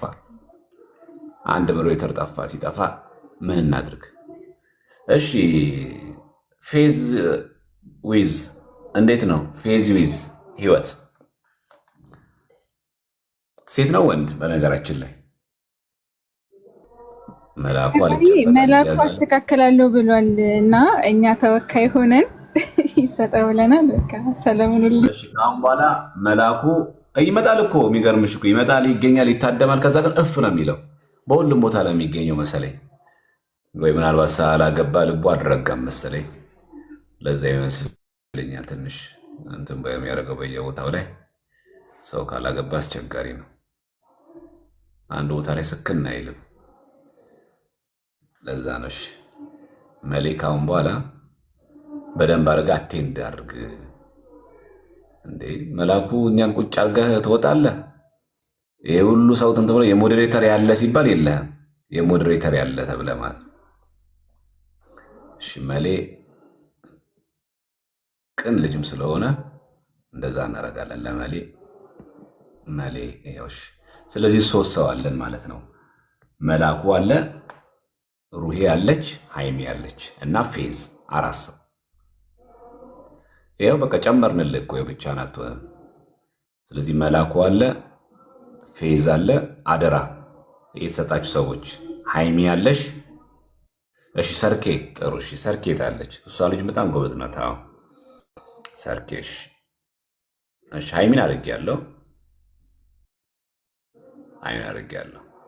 አደራችሁም ሰዎችን እንዳታስቀይሙ። ሰዎችን ዓላማችን የሚሆነው ምንድን ነው? ሰርኬ ዘክርስቶስ የሚለው ነው አይደለ? ሰርኬ ዘክርስቶስ የሚለው ነው አይ ቲንክ አይደል? እሷንም ልክ እንደዚሁ ሙሉ ነው የምሰጠው። ሙሉ ሞዴሬተር ነው ይሄ ማለት አደራ ጭምር አለበት። በቃ ሰርኬ አለች፣ ፌዝ አለች፣ ሩሄ አለች፣ ሃይሚ አለች። ከእንደገና ደግሞ መላኩ አለ። ወንድ አለ ሌላ? መላኩ ትፈልጋለህ ወይስ ይበቃዋል? እነዚህ እህቶች አንተን ለማገዝ ይበቃሉ ወይስ ተጨማሪ ሰው ትፈልጋለህ? አይበቃም? አለቃ ለመሆንሽ ይበቃል አይደል? በቃ ይሄ ሰው በቂ ይመስለኛል ማለት ነው። ስለዚህ ይህን ደግሞ በየጊዜው አቴንድ የሚያደርግ በየጊዜው የሚገዝ ዋናው ነገር ምንድነው? በቃ አጠቃላይ ትምህርት ላይ ያለን ሀሳባችን እንዳይረበሽ በደንብ አድርገን ደግሞ በምንማማርበት ጊዜ ሚዩት መደረግ የሚገባው ሚዩት እንድታደረጉ። ዋናው ዓላማችን ጠላትነታቸው ከቤተክርስቲያን ከሆኑት ጋር ብቻ ነው እኛ ጠላት የምንሆነው እንጂ እንደዚህ የሚሳደብ ሰው ሲሆን ሚዩት ማድረግ፣ ቀስ ብሎ መንገር፣ አለባሌ ቃላት ነው እየጻፉ ደግሞ ሲናገሩ ደግሞ ሚዩት ከማድረግ አልፎ ደግሞ ብሎክ ማድረግ፣ ትምህርት ላይ ኮመንት መክፈት፣ ከዛ ደግሞ ኮመንቱን ደግሞ መዝጋት። በቃ ስለዚህ ሌሎች እህቶቻችን ታማኝ ሆናችሁ መላኩም አለ እንደዛ አድርጉ። ሌሎቻችሁ እንደዚህ ካላችሁ እኔ በጣም በዚህ በኩል ላይ ልረዳ እችላለሁ። በየጊዜው አቴንድ ማድረግ እችላለሁ። ስራዬ ጠባይ አያጨናንቀኝም። ላይ በገባ ቁጥር መካተል እችላለሁ። ስከታተል በስርዓት አድርጋለሁ የምትሉ ሰዎች ካላችሁ ግን እዚህ ኮመንት ላይ ያሉ ወንድሞች እህቶች ከመሰከሩላችሁ ችግር የለም። እኔ አቴንድ አደርጋለሁ። እኔ ይገኛለሁ። እኔ ምንም ችግር የለብኝም ለመታደም በስርዓት እንትን ማድረግ እችላለሁ የሚል ሰው ካለ እድሉን እንሰጣለን ማለት ነው። እሺ ያው እንደዛ እናደርጋለን። ሌሎቹን የቀየርኩት ከዚህ የተነሳ ነው። ምክንያቱም ሞዴሬተር በጣም አስፈላጊ ነው እና አንዱ ሲሄድ አንዱ መደረግ አለበት ነው። ሁሉም ሲጠፋ ግን ጥሩ አይደለም። ስለዚህ ሰርኬ ያለሽ፣ ፌዝ አለ፣ ሃይሚ ያለች፣ መላኩ አለ። ያ ደግሞ አንድ የጨመርኩት ሩሄ አለች። በቃ እነዚህ ሰዎች ሞዴሬተሮች እናንተ እንትን ታደርጋላችሁ ማለት ነው። እሺ ያው በዱላው መተናን አጽድቀናል። በዛ እናደርጋለን ማለት ነው። እሺ እኔ ችግር የለም። በጣም ታማኝ ከሆናችሁ እኔ ምንም ችግር የለብኝም። እኔ የምፈልገው ንጹህ ኦርቶዶክስ ብቻ ነው የምፈልገው። መድሎ የማያደርግ ፍትሐዊ የሆነ ስሜታዊ ያልሆነ ቶሎ የማይቆጣ በስነስርዓት ሆኖ ስርዓት ባለው መንገድ የሚሄድ እንጂ የሚያናዱትን ሰዎች ይዞ ብሎክ የተጣላቸው ሰዎች ሁሉ ማድረግ ተገቢ አይደለም። እንደዛ አታርጉ ማለት ነው። እሺ፣ በታማኝነት አድርጉ። እሺ፣ ይህን ይመስላል። ጥያቄ ካለ በትምህርታችን ላይ ጥያቄ ካለ ልቀበልና ላጠቃል። ጥያቄ ካለ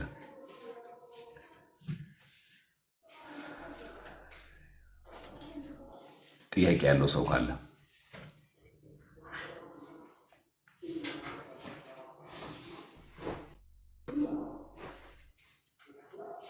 እሺ፣ ጥያቄ ያለው ሰው ካለ አሁን በተማሪው ትምህርት ላይ ስርዓተ ቤተክርስቲያን በተማሪው ላይ ጥያቄ ያለው ሰው ካለ አስገባለሁ።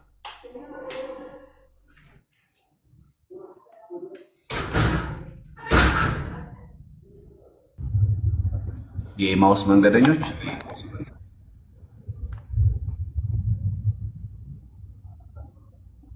የኤማውስ መንገደኞች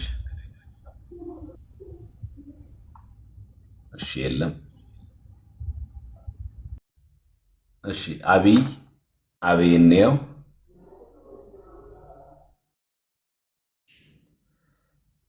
አብይ የለም። እሺ፣ ብላክ ላይን ሰላም ክርስቶስ ወንድማችን እንደምን አለ? እግዚአብሔር ይመስገን። እግዚአብሔር ይመስገን። ጥያቄ ያለው ወንድማችን? ወይ መቁረብ ፈልጋለሁ ግን ፈራለሁ። ይቅርታ። ኢትዮጵያ ውስጥ የምትኖረው? አይደለም፣ ውጭ ነው። የንስሐ አባት አለህ አይደለ? ነው አልያዝኩም። አንደኛ የንስሐ አባት ያስፈልጋል። ሁለተኛ ነገር ደግሞ ስጋው ደግሞ እንዳንቀበል እንድንፈራ የሚያደርገን የእግዚአብሔር መንፈስ አይደለም። እሺ፣ እንድንፈራ የሚያደርገን የእግዚአብሔር መንፈስ ሳይሆን የሰይጣን ነው። ባይሆን ስጋው ደግሞ ስንቀበል ማድረግ የሚገባል ምንድን ነው? አንተ እንደዚህ አድርገህ፣ አንተ እንደዚህ ሰርተህ፣ አንቺ እንደዚህ ሰርተሽ፣ ስንት እኮ ጉድ አለብሽ፣ ስንት ነገር እኮ አለብህ፣ እንደዚህ ረክሰህ ተብሎ በኃጢአት አሽክላ ውስጥ ጥሎን ፍራቻ አስመስሎ የሚያቀርብልን ዲያብሎስ ነው። ስለዚህ ምናልባት ሰይጣን የሚያስፈራው ደግሞ መሐሪ ነው የሚለውን ቃል እንደምትቀበል ስለሚያውቅ፣ የሰራሁትን ኃጢአት ይቅር ይለኛል የሚለውን ቃል እንደምትቀበለው ስለሚያውቅ ሰይጣን ምን ያደርጋል መሰለህ? ለተንኮሉ ሌሎቹን ሰዎች ጻድቅ አድርጎ አንተን ኃጢአት ያደርጋል። ያ ብቻ አይደለም፣ መልሰህ እኮ መውደቅ እኮ አይቀርም ይላል። አየህ፣ አሁን ይሄ ከቅድስና ይመስለናል፣ ግን አይደለም። ስለዚህ ስጋው ደግሞ የምንቀበለው ደግመን አንበድልም ብለን አይደለም። ደግመን ኃጢአት ልንሰራ እንችላለን እኮ በእሱ ነው የመለስኩ ያለው። ስለዚህ እንደዚህ አድርጌ ልወድቅ አልችልም ብለን እኛ መንገባው እኛ ንስሐ መንገባው በደል እንበድላለን፣ ኃጢአት እንሰራለን። በተቻለን መጠን ምን ለማድረግ ነው? ንስሐ ከገባን በኋላ ኃጢአት ለመስራት እንጥራለን። በተቻለ መጠን ማለት ራሳችንን ጠብቀን ስትገቡ ሚዩት አድርጉ። በተቻለ መጠን ራሳችንን ጠብቀን ያንን ኃጢአት የወደቅንበትን እንዳንደግመው በተቻለ መጠን እንተጋለን። ብንወድቅስ ተመልሰን ንስሐ እንገባለን እንጂ እግዚአብሔር አምላክ የሚያዘንብ መቼ ነው መሰለ? ንስሐ ገብተህ ስጋው ደግሞ ከተቀበልኳል ተመልሰህ ስትወድቅ በቃ ካሁን በኋላ አልቆርም ስትል ያዝንብሃል። ስለዚህ መሆን ያለበት ምንድን ነው? ጹም፣ ጸልይ፣ ስገድ፣ ንስሐ ግባ። ተመልሰህ ስትወድቅ ደግሞ ተመልሰህ ንስሐ ግባ። እሺ፣ አንዱ ሰው ጥያቄ እስከሚያልቅ ሌላ ሰው አታስገቡ። እሺ፣ አንዱ እስከሚያልቅ ማለት ነው። እሺ፣ አብርሽ እንኳን ደህና መጣ። እና ምንድነው የምናደርገው መሰለ? የሆነ ፍራቻ ይኖረናል በሰውነታችን ማለት እንደዚህ አድርጌ እንደዚህ ሰርቼ ምናምን። ያው እኛና እግዚአብሔር የምናውቀው አየት አለ አይደለ? በተለይ ደግሞ አሁን አንተ እንዳልከኝ ደግሞ ውጭ ሀገር ስትኖር ብዙ ነገር ታስባለህ፣ ብዙ ነገር ታያለህ፣ ብዙ ነገር ታደርጋለህ። ስጋ ለባሽ ነህ፣ ብዙ ነገር ትመኛለህ፣ ብዙ ነገር ትፈጽማለህ። ስለዚህ ሰዎች እንደመሆናችን መጠን ለኃጢአት በጣም ተጋላጭ ነን እዚህ ዓለም ላይ እስካለን ማለት ነው። ስለዚህ ስትወድቅ ተመልሰህ ንስሐ ገብተህ ስጋው ደግሞ ትቀባለህ፣ ትወድቃለህ፣ አሁንም ትነሳለህ፣ ትሄዳለህ፣ ትወድቃለህ፣ ትነሳለህ፣ ትሄዳለህ። በባለፈውም በወጣቶች ጉዳይ የምንሰራውም ይሄንን ነው። ሰው በማስተርቤሽንም ይሆናል፣ ወይ ደግሞ በግል ኃጢአት ሊወድቅ ይችላል፣ ወይ በሺሻ በሱስ ይወድቃል። ንስሐ ይገባል፣ ስጋ ደሙን ይቀበላል። ከወደቀ ተመልሶ ንስሐ ይገባል። ከወደቀ እስከ መቼ? እስከ ዕለተ ሞቱ። የማይፈቀደው ምንድን ነው? ወድቆ መቅረት የማይፈቀደው እሱ። የሚፈቀደውስ በወደቁ ቁጥር መነሳት። ስለዚህ በየትኛውም አይነት በደል ውስጥ ይውደቅ አንድ ሰው የፈለገውን ኃጢአት ይስራ፣ ለሰው የማይነገር ጆሮን ጭው የሚያደርግ ኃጢአት ይስራ አንድ ሰው ከልቡ ተመልሶ ንስሐ ገባ መመለስ ይችላል። ስለዚህ ኃጢአት ሰርተ ንስሐ እንድትገባ ወደ እግዚአብሔር እንዳትመጣ የሚያደርግ የሚከለክል የሚመስልህ ያ ነገር የቅድስና መንፈስ እንዳይመስልህ። ፍራቻው ደግሜ እኮ ልወድቅ እችላለሁ፣ ውደቅ። ግን በተቻለ መጠን ላለመውደቅ ትጥራለህ፣ ንስሐ ለመግባት ትጥራለህ፣ ለመመለስ ትጥራለህ እንጂ እወድቃለሁ ተብሎ ስጋው ደግሞ አይቀበልም። ስለዚህ ድፍረት ተገቢ አይደለም። ችግር የለውም ዝም የሚበቃው ተገቢ አይደለም። ሁለተኛስ ይቅርብኝ ማለትም ተገቢ አይደለም። ሁለቱ ጽንፍ መጥፎ ነው። ስለዚህ ንስሐ አባት ያዝ፣ በርትተህ ተቀበል። ከዛ ደግሞ ሴጣን ምን ያደርጋል ደግሞ? አንተ እኮ የቆረበ ሰው ተመልሶ እኮ ወደዛ አልወደቀም፣ አንተ እኮ እየወደቅህ ነው። ሴጣን ሲከስ ደግሞ የለም እወድቃለሁ ግን እነሳለሁ ብለህ እንደዛ ማሰብ አለብህ። እሺ ጽናት በኢንቦክስ አውራኝ። እሺ የበለጠ ዲቴል ነገር ከፈለግን ደግሞ በዲቴል በኢንቦክስ እናወራለን። እሺ ደስ ይለኛል። አመሰግናለሁ። እግዚአብሔር ይስጥልኝ። እዚህ ከእንትን ላይ ከጽናት በፊት አብርሽ፣ እሺ ቆየታችን እቀበልሻለሁ። አብርሽ የሚባል ወንድማችን አለ። በቅርቡ ከወጣቶች ጋር ከምንሰራው እንትን ጋር አብረን ኮንተንት ይዘን እንቀርባለን ማለት ነው እና አብርሽን ፎሎ አድርጉት። እዚህ ከላይ የምታዩት ልጅ ማለት ነው ታዳጊ ልጅ ወጣት ነው። ስለዚህ ሁላችሁም እዚህ ያላችሁ ሰዎች ፎሎ አድርጉት። እየተማርን እያለ መሀል ላይ ይህን ስራ እንሰሩ ነው። እሺ ጽናት ቀጥይ። ሰላም ነበር። ደህና መሻችሁ?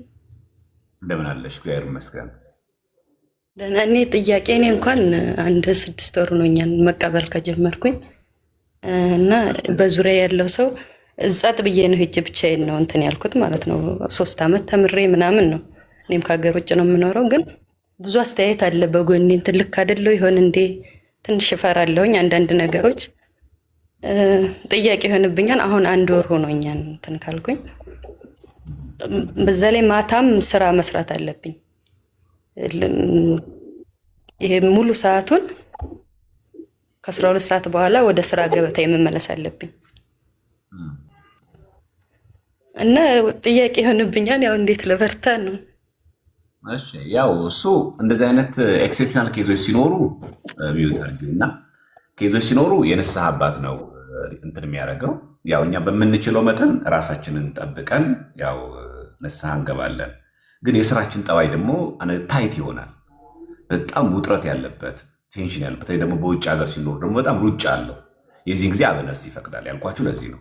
በኖርማል ጊዜ ህጉን አሁን እኛ የተማርነው ህጉን ነው። እዚህ መጽሐፍ ላይ ነው ህጉን ነው የተናገርነው። ከዚህ ህግ ባሻገር ደግሞ ከሚቀመጠው ስርዓት ቤተክርስቲያን ውጭ ደግሞ በግላችን ሲያጋጥመን ደግሞ እነዛ በግል የሚያጋጥመን ደግሞ ኢንዲቪዥዋሊ ካህኑ ሲነግረን ይሄን አድርግ ይሄን አድርግ ይሄን አድርግ ብሎ ደግሞ ሪኮመንድ ያደርገናል። ሪኮመንድ ሲያደርገን እኛ ከዛ ነገር እንጥወጣ ያግዘናል። ስለዚህ መደረግ ያለበት ምንድነው? አንድ ሰው የሚችውን ያክል ሰዋዊ ጥንቃቄ ያደርጋል። ያለሽን ደግሞ የስራ ሰዓት በተቻለች መጠን ፍሪ ታይም በሆነች ቢያንስ የቆረብሽ ቀን ከቤት የማትወጭበት ነገር ይኖራል። ግን ያንን ጥንቃቄ ማድረግ ደግሞ ማትችይባቸው አጋጣሚዎች ደግሞ አበነፍስ ደግሞ ሪኮመንድ ያደርግሻል ማለት ነው። እንደዚህ አድርጊ እንደዚህ አድርጊ ይፈቅድ ይችላል እሱ በግል። ለዚህ ነው ለእያንዳንዳቸው የግል ንስሐ አባት ያስፈልጋል። እያንዳንዳቸው የሚገጥመን ለየግላችን ይለያያል። ሰው እንደመሆናችን መጠን አንድ ከተማ ላይ እየኖርን የእያንዳንዳችን ይለያያል። ሲለያይ ደግሞ እንትኑም ይለያያል አብሮ ማለት ነው። ለዛ ነው። እሺ ጽናት ያልገባሽ ነገር አለ እዚህ ላይ? አይ ግልጽ ነው። እና አንድ ነገር ደግሞ አሁን እስከ 9 ሰዓት ያለውን አሁን ብዙ ጊዜ እኔ ከሰዓት ነው የሚመቸኝ እና እስከ ነገው 9 ሰዓት አልጠበቅኩም። አሁን ንስሐ መግባት አለብኝ። እሱን ኖርማል ከነጋ በኋላ ጥርሴን መቦረሽ ካለብኝ አሁን 9 ሰዓት እንትን ብዬ ጠዋት ሲነጋ የድሮ ተግባሬን ነው የማደርገው። ሻወር አልወስድም ከ3 ቀን በፊት። እሱ አለ። እሱ የሚደረግበት አግባብ አለ። ባለትዳር ሲኮንና ባለትዳር ሳይኮን ሲቀር ማለት ነው። እሱን አበነፍስ ይነግርሻል። ጥርስ መፋቅ ምናምን እሱንም ጭምር ማለት ነው እኮ እሱ ማለት ነው። ለምሳሌ ቅዳሜ እሑድ የምታደርጊ ከሆነ ጥርስ ላትቦርሽ ትችያለሽ። ምክንያቱም በማግስቱ ስላለ ማለት ነው። ቆራቢ ስለሆንሽ ብታደርጊ ለምሳሌ ቅዳሜ ቆርቦ አንድ ሰው እሑድም ሲቆሩ ማለት ነው። ስለዚህ በዛ ሊቀጥል ይችላል ማለት ነው። ግን እክል ከገጠመው ድንገት ሰውነሽና የተለያዩ እክሎች ሲገጥመን ደግሞ ልንዘል እንችላለን። ቀኑ ሁሌ ፍሬ አንሆንም። ሁሌ መቆረብ የምንችልበት አጋጣሚ ላይ ይፈጠር ይችላል ምድር ላይ እስካለን ድረስ። ስለዚህ ብዙ ነገር ሲገጥመን ደግሞ ልንዘል እንችላለን። በዛ ሰዓት ላይ እንጠቀም እንችላለን። ግን ተካታይ ቀናት ሲሆኑ ይደረጋሉ። ግን ይህን ሁሉ የሚመልሰው ማን ነው? አበነፍስ የንስሐ አባታችን በጣም በሚገባ ሄደ ነገር ይመልስልናል። በዚህ ሰዓት እንደዚህ አድርጊ፣ በዚህ ሰዓት ይህን አድርጊ፣ በዚህ ሰዓት ይህን አድርጊ ማለት ነው። ዋናው ነገር ምንድነው? አንድ ሰው ከስጋው ደግሞ መለየት መራቅ የለበትም። አንድ የሚገጥመን የግል የስራችን ጠባይና የሁኔታችን ጠባይ ደግሞ ሲያጫንቀን ደግሞ ካህን ይመራናል።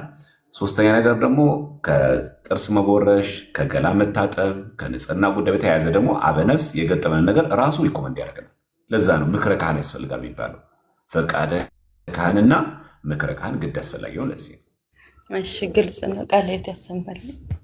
አሜን አሜን። እሺ አሮን አሮን አሮን አሮን አሮን ካህኑ የለም። እሺ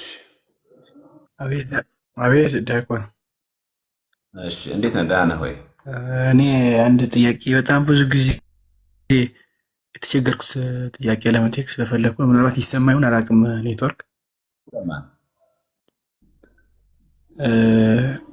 ፍርሃት ነው። በቃ በጣም ብዙ ጊዜ አቅድና ነፍስ አባት ለመያዝ ወስኜ ይሰማል። አዎ ይሰማኛል፣ ይሰማኛል። እግዚአብሔር ይመስገን። እየረፈደ ነው የሚገባው አንተ ጋር። እሺ ጠይቅና ውረድሽ። ይሰማል? አዎ ይሰማል። ኔትወርክ መሰለኝ። አይ ቲንክ ኔትወርክ መሰለኝ ያለሁበት።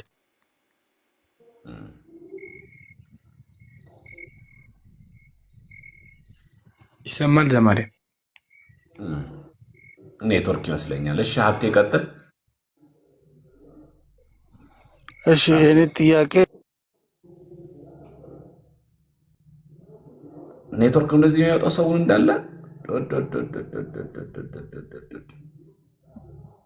እሺ ተአምር አሸናፊ ሰላም፣ እንዴት ናችሁ? አለሁ ደህና ነኝ። የእኔ ጥያቄ ያው ባለትዳር ነኝ እና አንድ ልጅ አለኝ። ባለቤቴ የሙዚቃ ተጫዋች ነው። ቅዱስ ቁርባኑን እኔ መቀበል እፈልጋለሁ። እሱ ግን ከማክበርም አንጻር ይሁን አላውቅም ይፈራል። ያው የሚሰራበትን ቦታ አይመጥንም ብሎ ስለሚያስብና ረጅም ጊዜ በእንደዚህ አይነት ፍርሃት ውስጥ አለንና እንደዚህ አይነት የምንተዳደርበት የእሱ ስራ ነው ደግሞና ምን ይሻላል? እስከ መቼስ ነው እንደዚህ የምንለው? ቤተክርስቲያን ለዚህ መፍትሄ የላትም ወይ? እስካሁን እኔ ቅዱስ ቁርባን ወስጄ አላውቅም ከማግባቴም በፊት ያው በሰንበት ትምህርት ቤት ውስጥ ስላለፍኩኝ እውቀቱ አለኝ እንጂ ያው ሚዩት አድርጊውና ያው ባለቤትሽ ሙዚቃ ነው የሚሰራው ብለሻል። ጥያቄሽን በሙዚቃ የታጀበ ነው፣ በክላሲካል የታጀበ ነው። እሺ ኤኒሃው ያው አንደኛ ለዚህ ነገር የንስሐ አባት የግድ አስፈላጊ ነገር ነው፣ ምንም ጥያቄ የለውም።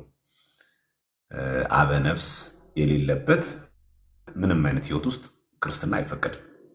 ማንኛውም ሰው ስጋው ደሙን ባይቀበልም ቅሉ ስጋው ደሙን እስኪቀበል ድረስ የንስሐ አባት መያዝ ግድ ነው። በቃ ይህ ምንም ወደዚህ ወደዛ የለውም፣ ወለም ዘለም የለውም፣ ወለም ዘለም የለውም። ይሄ በቃ የግድ ነው አንድ ሰው የንስሐ አባት መያዝ ያለበት። እና እኔ አደራችሁ ምላችሁ ይህንን ነው። ለምን ዘፋኝ ተኩኖ የዘፋኝ ክሊፕ እየሰራ ከአንቺ ጋር ሆኖ ስጋው ደሙ መቀበል ቢፈራ አይደንቅም። ይሄ ለምን ያለበት ህይወት ለዛ ስለሆነ፣ ምክንያቱም ነገም ስራው ይሄ ስለሆነ። ግን ከዚህ ህይወት ግን ነገ ግን እግዚአብሔር አምላክ ያወጣዋል። ሌላ ሽላ ሌላ የምትታድሩበት ይሰጣል። ከልብ ከተማጸናችሁት፣ ከልብ ከለመናችሁት እግዚአብሔር ይህን ከሰጣችሁ ደግሞ እግዚአብሔር አምላክ ይህ የሚሆነው ግን መቼ ነው? ምክረ ካህን ፈቃደ ካህን ይዛችሁ እየጾማችሁ እየጸላችሁ በቄስ በካህን ስትመሩ ነው። የግድ ቄስ የምንፈልገው ስንቆርብ ቀን ብቻ አይደለም። የቄስ እርዳታ አያስፈልግም እንዴ? የቄስ ጸሎት አያስፈልግም እንዴ? ቤታችን መቶ ኪዳን ቢያደርሱልን፣ ፍትሐ ዘወልድ ቢደግሙ፣ ድርሳነ ሚካኤል ቢደገም፣ እግዚአብሔር እኮ በዛ ቤት ላይ እኮ ያድራል። ከዛ ያልታሰበ ሲሳይ ያልታሰበ ስራ ሰጥቶ አንቺም እሱ የምትተድሩበት መንገድ እኮ ያቀናል። አሁን ያላችሁት ሁኔታ ለመቁረብ አያመችም። ሁኔታው ምቹ አይደለም። ግን ነገስ ይህን ሁሉ አብሮ ማሰብ ያስፈላጊ ነው። ስለዚህ ማንኛውም ሰው እኔ መቁረብ የምችልበት አማራጭ ውስጥ አይደለሁም ቢል እንኳን ቅሉ መቁረብ እስኪችልበት ያለው ጊዜ ታይም ላይ ጭምር እስከዛ ድረስ ምን መሆን አለበት? የንስሐ አባት መያዝ ግድ ነው። ካህን ቤታችን መጥራት ግድ ነው። ምክረ ካህን መቀበል ግድ ነው። በምክረ ካህን መጓዝ ግድ ነው። ይሄ ግድ ማንዳት ነው። ይሄ በቃ አለቀ። ይሄ አይሻር የሚባል ቃል የሚሰረዝ ቃል አይደለም። የግድ ነው ይሄ። እሺ ዛሬ ያልተቻለ ነገ ደግሞ ይቻላል። ዛሬ የምትችሉበት አማራጭ የለም፣ ነገ ደግሞ የማትችሉበት ደግሞ አማራጭ ይፈጠራል። ዛሬ ከቻላችሁ ነገ አይቻልም፣ ነገ ከተቻለ ደግሞ ዛሬ አይቻልም፣ ዛሬ የማይቻል ደግሞ ነገ ይቻላል። ሰው ነው ያለ ነው ምድር ላይ እና ይህም በዚህ ማሰብ ተስፋ መቆረጥ አይገባም።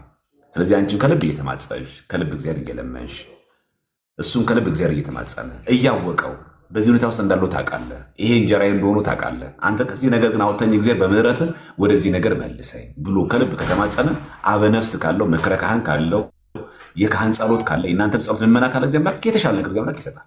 ከዛ ወደ ተሻለ የቁርባን ሕይወት ትመጣላችሁ እና ያንን ፍራቻውን ፈርቶ ብቻ መቅረት ስጋው ደግሞ አክብሮ ብቻ መቅረት ሳይሆን ለዛ ነገር የተገባ ለተሻለ ነገር ለተሻለ ደግሞ ስራ ደግሞ መትጋት ብቻ በቂ አይደለም።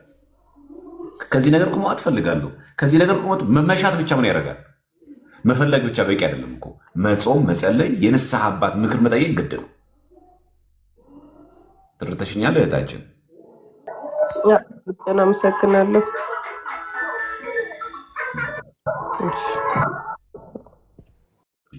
የእህታችን ጥያቄ ለሁላችን አድርገን ነው የምንወስደው። ለሁላችን ኔሲዝም ማለት ነው። ባላችሁ ሊሆን ይችላል፣ ትዳር አጋራችሁ ልትሆን ትችላለች። በየትኛውም መንገድ በዚህ ነገር ሲሆን ምክረ ካህን ፈቃደ ካህን የግድ መሆኑን ማወቅ አለባችሁ። የግድ ማለት ነው። የግድ ስንቆር ብቻ ለምንፈልጋቸው ካህናት ምክር ያስፈልጋል። ለዛ ከሆነ ምክረ ካህን ያስፈልጋል። ያ ነው ሪኮመንዴሽን የግድ ያስፈልጋል። ብድግ ብለን ዝም ብለን የምንቀበለው አይደለም። እሺ ሀብቴ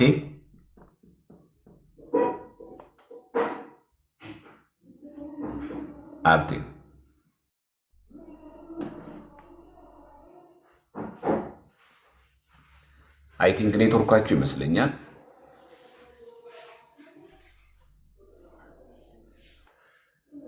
እሺ ለንስሐ አባት የሚጠይቀውን እንዳትጠይቁ አደራችሁ። ንስሐ አባት ጋር ማድረግ የሚገባችሁ እነዚህ እንዳትጠይቁ። ከንስሐ አባት ጋር የሚደረገውን ከንስሐ አባት ጋር ከዛ ውጭ። እሺ ሀብቴ ይሰማሃል? ሀብቴ አይሰማም። እሺ ማስተርፒስ እሺ ጤና ይስጥልኝ ዲያቆን፣ እንደምን አሉ? አይ እኔም እንዲሁ አስተያየት ለመስጠት ያህል ነው። ጥያቄ እንኳ ዘግቼ ስለገባው ሙሉን ትምህርት አልተከታተልኩት፣ ግን አሪፍ ሪኮመንዴሽን ነው። መጽሐፎች እንደዚህ በተለይ አዳዲስ መጽሐፎች ሲኖሩ ሪኮመንድ መደረግ አለባቸው ብዬ አምናለሁ። የንባብ ባህላችን በጣም ወደኋላ ቀርቷል።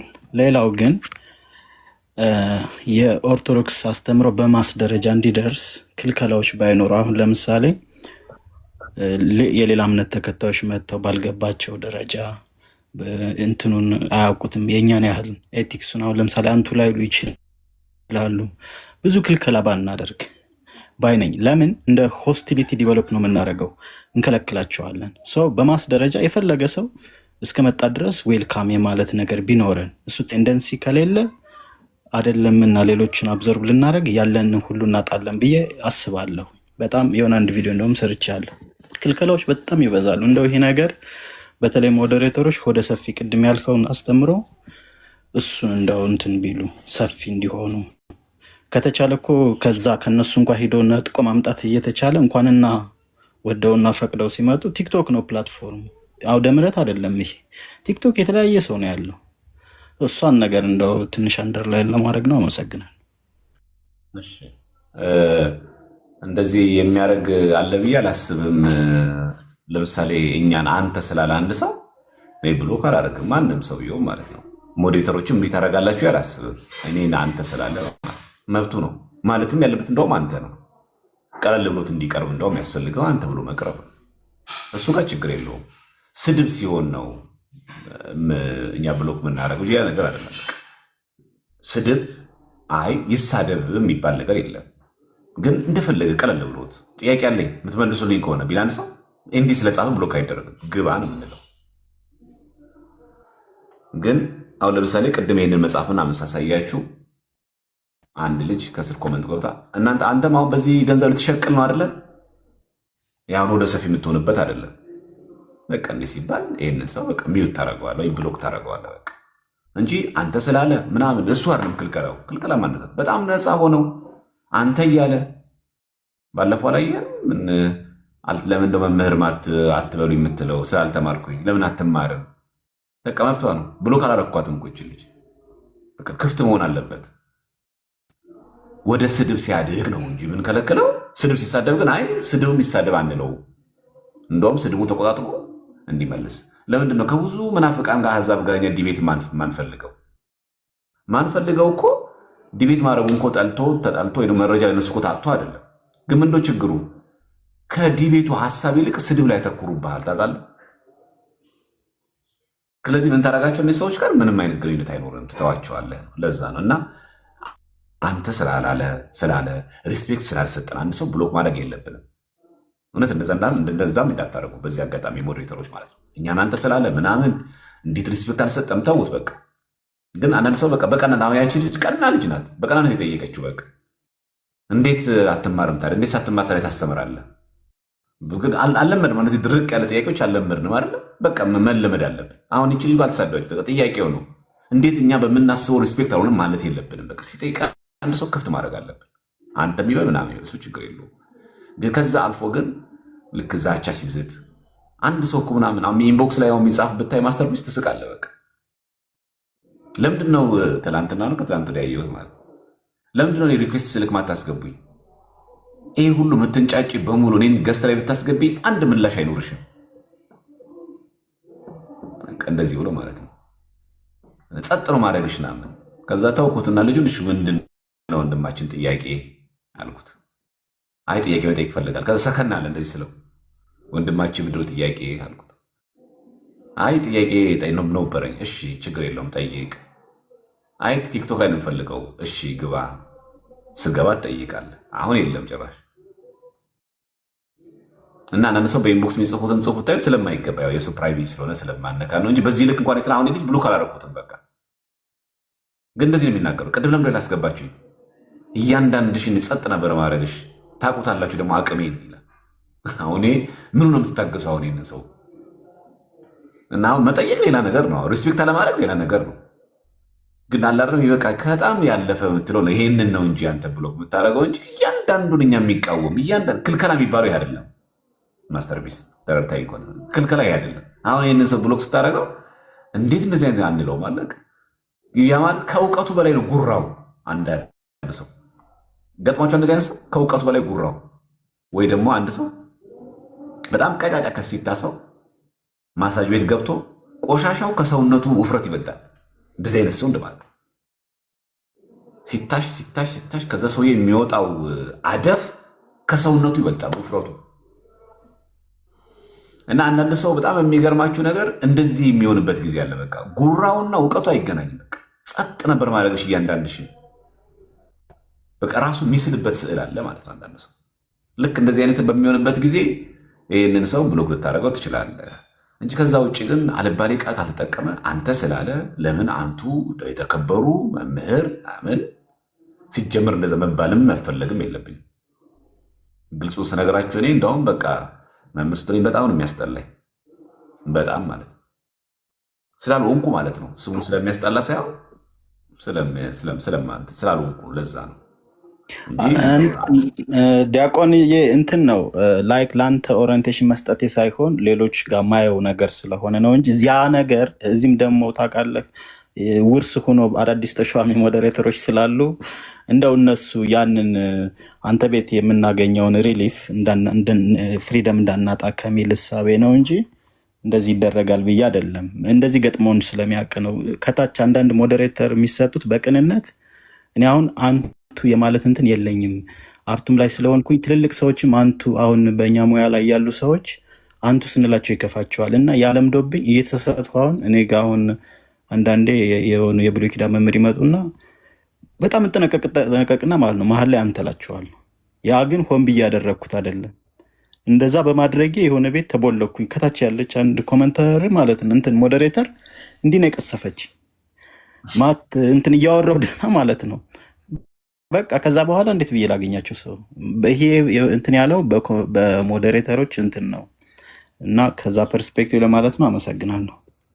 እሺ በቃ እንትናችንን እኔ አሁን የምናገረው ለምንድን ነው ለሞዴሬተሮችም ጭምር ነው። ብሎክ የሚደረግ ማለት በጣም ጸያፍ የሆነ ስድብ የሚሳደብ ኦርቶዶክስም ቢሆን ነው፣ ሌላ ቤተ እምነት አይደለም። ሌላ ቤተ እምነትም ሳይሆን ኦርቶዶክስም ሆኖ አለባሪ የሆነ ጸያፍ ቃል የሚናገር ሰው እኛ ጉዳያችን አይደለም። እኔ እሱም ብቻ አይደለም ልቡን ልቅ የሚያደርግም ሰው አለ። ልቡን ልቅ የሚያደርግም ሰው ገስት ላይ ባታስገቡ ጥሩ ነው። በቃ አሁን ቦርናጌን አሁን ብታስገቡት በቃ ለእኔ አታዝኑልኝም ማለት ነው። አሁን መጥፎ ሆኖ እኮ አይደለም ከእሱ ጋር ማውራት መነጋገር ምናምን እኮ ሆኖ እኮ አይደለም፣ ግን ልባችሁን ልቅ ነው የሚያደርገው በቃ። ስለዚህ የማይጠቅም ውይይትም ተገቢ አይደለም። የማይጠቅም በሚጠቅም ጉዳይ ላይ በጣም ብንሰራ በጣም ቆንጆ ነው። ስለዚህ እኛ ብሎክ የምናደርገው ያ። በተረፈ ግን ወደ ሰፊ ነው። ማንኛውም ሰው ኮመንት ሲሰጥ በነፃነት ይስጥ። አንተ በማለቱ ምንም ክፋት የለውም። ማናችንም ሌላ ቤትም ገብተው ይናገር፣ እርግጠኛ ነኝ በዚህ ብሎክ የሚያደርግ ሰው አይኖርም። አንዳንድ ሰው ምናልባት ለእንትኑ አስቦ ማለት ለቤተክርስቲያን አባቶች ለቤተክርስቲያን መምህራን ካለው ሪስፔክት ክብር የተነሳ አንስቶ እንዴት አንተ ትላለህ፣ እንዴት እንደዚህ ንቀት ታወራለህ፣ እንዴት ክብር አትሰጥም፣ እንዴት በክብር አታወራቸው የሚል ሰው አለ። ለምሳሌ አሁን አንዳንድ ጊዜ አሁን ከሌሎቹ መናፍቃን ጋር ዲቤት ስናደርግ በጣም የሚያዝኑልን ኦርቶዶክሳውያን አሉ። እናንተን እኮ በዚህ ደረጃ እኮ እናንተን እዚህ ማየት አንፈልግም። እኛ ለተሰደብነው በጣም የሚወግኑ ሰዎች አሉ። ችግር ይሄ የፍቅር ነው፣ ጥሩ ነው፣ በበጎ እኮ እንረዳዋለን። ግን ደግሞ ግድ ነው። አምላካችን በጥፊ ተመቶ የለ ምራቅ ተተፍቶበት የለ እኛ ከሱ እንበልጣለን። ይሄ ማለት ነው በቃ አለቀ። አሁን ለምሳሌ መናፍቅ የሆነ አሁን ቀሳውስቶች አሉ። መናፍቅ ገብቶ ቀሲስ ሊበኩሉ ሊሆን ይችላል ነቀስ ቴድሮስን አንተ ብሎ ቢጠራ ላይደንቅ ይችላል። መናፍቅ ነው ኦኬ ምናምን። ግን አንተ ኦርቶዶክስ ሆነ ግን አንተ ራሱ ኦርቶዶክስ ሆነ ግን ቀሲስ ሊበኩሉን ገና ሲጀምር ራሱ እንደምን አሉ ይፍቱ ይባል ብለህ ከዛ አንተ ካልኳል ከዛ በኋላ እንኳን ከአፍ ካመልጠም ችግር የለውም። ይቅርታ እንዲለምዶብኝ ነው ብለህ በትቀር መቀጥ ትችላለህ። ችግር የለውም። እንደው ከአፍ እንደው በቃ አንተ ምትለው አቃል ነው ጠብ ካለች ማለት ተብሎ አይደለም። እንደው አፍ የተጠባበቁ እግር በእግር ፎልት ፋይንደር ሆኖ አይደለም መደረግ ያለበት። በቃ በተቻለ መጠን አባቶች ቄሶች ሲሆኑ በአክብሮት አንቱ ለመጣት ስላለብን፣ ድንገት ግን ሳት ይለን ደግሞ ሳት ይሉናል። በቃ ችግር ይቅርታ በቃ ሰላም እንቀጥላለን። ዋናው ጉዳይ ፈትለ ነገሩ ላይ ማተኮር ኢንቴንሽን ስታደርገው ነው መጥፎነቱ። በዓላማ በእቅድ እንደውም አንቱ ካልኩኝ ከአፌን በከወጣው ሞቼ ይገኛሉ አይነት ኢንቴንሽን አንድ ሰው ሲያደርገው እሱ መጥፎ ነው። ኢንቴንሽን አሁን አንተን ለመናቅ ስናገር መጥፎ ነው። ግን ሳላውቀው አንተ ብዬ ብናገር አንተ የተከበርክ ወንድሜ ምንም ችግር የለውም። ግን ኢንቴንሽናሊ ለአንተ ካለኝ ዲስሪስፔክት የተነሳ ቃላቶች ሳይመረጡ እንደው በጽርፈትና በማጥላላት ሲሆን ግን ስጥሩ አይደለም። ስለዚህ ዲስሪስፔክት አናርግ። ሰው ቃሉ ላይ ሳይሆን ዓላማው የተቀደሰ ይሁን። ከዛ አንተ የምንበላ አንቺ ነው ችግር የለም። ሰሜናዊያችን የሀገራችን ክፍል እኮ ቄስን እኮ አንቺ ይላሉ። የፍቅር መገለጫ ነው። አንቺ ባርክ ይላል። አሁን ከተማ ላይ የአራዳ ቋንቋ ነው። ብሮስኪ እንዴት ነሽ ብሮ ምናምን ፒስ ነሽ ጠፋሽ እኮ ጣል ጣል አደረግሽ ምናምን ይላል ሰው። አሁን እዚህ ሀገር ላይ አሁን ይሄ ከተማ መሀል ከተማ ላይ አዲስ አበባ ላይ አሁን በጣም በቃ ኃይለኛ የከተማ ጭዌ ነው አይደል? ኃይለኛ በቃ ይቀልድ ነው በቃ ኃይለኛ የአራዳ ቋንቋ ነው። እንትኑ በጣም ይቀልዳል በቃ። እና ሰው ሁሉ ሲያወራ ራሱ አንቺ እንዴት ነሽ ጠፋሽ እኮ ምናምን ብሎ ያወራል። ወንዱ ወንዱን በእኛ ሀገር ያው አሁን በከተማ ውስጥ ታዩት የአራዳ ቋንቋ ነው። ግን በሰሜን ሀገራችን ክፍል ቄሶች ምናምን አንቺ የክብር ነው። አንቺ ሲናገር ቄሱ ማወር አንተ እኮ አይደለም አንቺ እርሶም አይደለም አንተም አይደለም፣ ግን የምን መገለጫ ነው? የፍቅር መገለጫ። ስለዚህ ዋናው ነገር ኢንቴንሽኑ ጤናማ ይሁን፣ የምንናገርበት መንገድ እንትኑ መንገዱ ጤናማ ይሁን እንጂ እንደዛ እናድርግ። ፕላስ ደግሞ ተቻለ መጠን በጣም የሚጎርሩና ምሰ ሲገጥመን ግባና በእውቀት ሞግት፣ ኮመንታተር አትሁን፣ ኮማች ብቻ አትሁን ብለን መንገር እንችላለን። በተቻለ መጠን እንደው ሲያቀት ዝም ብሎ ግን ስድብ ሲሳደብ ግን እንትን እናደርገዋለን። ያ ብሎ ይደረግቻል። ከዛ ውጭ ግን ወደ ሰፊ ነው የሚለው ያስማማናል። ማንም ሰው ይሁን ወደ ሰፊውን እናስተናግድ እንቀበል የሚለው ለሞዴሬተሮች በሙሉ ማሳሰቢያ ነው። በቃ የምንጠላውን ሰው የሚያበሽቀንን ሰው እንደው በቃ ቆሌያችን የማይወደው ሰው እየያዙ ምናምን ነገር የታባቱ እያሉ ብሎክ ማድረግ አይገባም። እንደዚህ ውስጥ እንዳትገቡ እሺ። ዜራ ክብርልን ወንድማችን፣ ዜራ ክብርልን። እሺ ወንድሜ። እሺ እሺ፣ ጥሩ መልእክት ነው። ማሳሰቢያውን በበጎ ማየት ተገቢ ነው። እንደዛ እናደርጋለን። እሺ፣ አይበቃም ወገኖች? አይበቃም ለዛሬ? ነገ ደግሞ አንድ ዶግማቲክ ነገር ደግሞ እናያለን። ስርዓተ ቤተክርስቲያን ዶግማ፣ ከዛ ደግሞ እንትን ያደርጋለን። አብርሽ የለህም አይደለ? አሁን ለዛሬ ይበቃናል። ነገ ደግሞ እግዚአብሔር ከፈቀደ ደግሞ እቺ መጽሐፍ ደግሞ እናያለን። እቺ መጽሐፍ ደግሞ እናያለን። ዛሬ መቼስ አሁን በጣም የሚገርማችሁ ምን እንደሚያሳዝነን ታውቃላችሁ? አሁን እንደዚህ ተማምረን እንደዚህ ተደርገን ስጋው ደግሞ እንደዚህ ከተቀበሉ በኋላ እንደዚህ የሚል ነገር አለ። የትኛው መጽሐፍ ላይ የሚገኝ ብሎ እናገኛለን። በጣም የሚገርማችሁ ነገር ልባችሁን ልቅ ታደርጉናላችሁ። እና አንዳንድ ጊዜ ጥቂቶቹ ከተረዱ ነው እንጂ አብዛኛው ሰው ያስቸግራል። በተለይ አሁን እና ሃይሚ ካላችሁ እና ሰርኬ ሪከርድ የምታደርጉትን ነገር ግሩፕ ላይ ልቀቁት። እሺ፣ ነገረ ማርያም በነገረ ቤተክርስቲያን በዲያቆን ዘማርያም የሚለው ግሩፕ ላይ ፖስት አድርጉትና ድንገት ያለፈው ሰው እንዲያዳምጥ ሊንኩን ምናምን ዩቱብ ላይ የምትለቁ ሰዎች በቪው ተጠቀሙ፣ ችግር የለም። እኔ ለምን ተጠቀማችኋለን? አስተላልፉት። ላይ መብታችሁ ነው። የሚጠቅሙ ከሆነ ቪው ላይ ልቀቁት። ግን ቢያንስ ሊንኩን ግን ሰው ገብቶ እንዲያዳምጠው እንደዛ ቢደረግ ጥሩ ይመስለኛል። መፖሰት የምትችሉ ማለት ነው። እሺ፣ ችግር የለም። የተቆራረጠም ከሆነ ሊንኩን ብትልኪላቸው መጥተው እንዲያዩት ማድረግ ነው። ገንቱ ላይ ቴሌግራሙ ላይ የምትፖስቱበትን እንትን እሰጣቸዋለሁ። ችግር የለም። የቴሌግራም ዩዘራችሁን ላኩልኝና በኢንቦክስ ከዛ እኔ እዛ አዳረጋችኋለሁ ማለት ነው። ለዛሬው ይብቃን። አብርሽ አልተመለሰም አይደለ? እዛ ነው። እሙሽ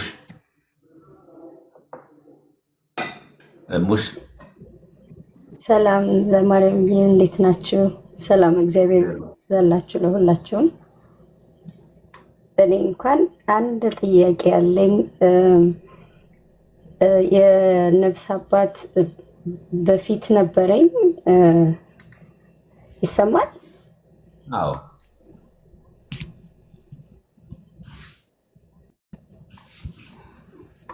ይቅርታ፣ ዘማሪያም ይሰማል?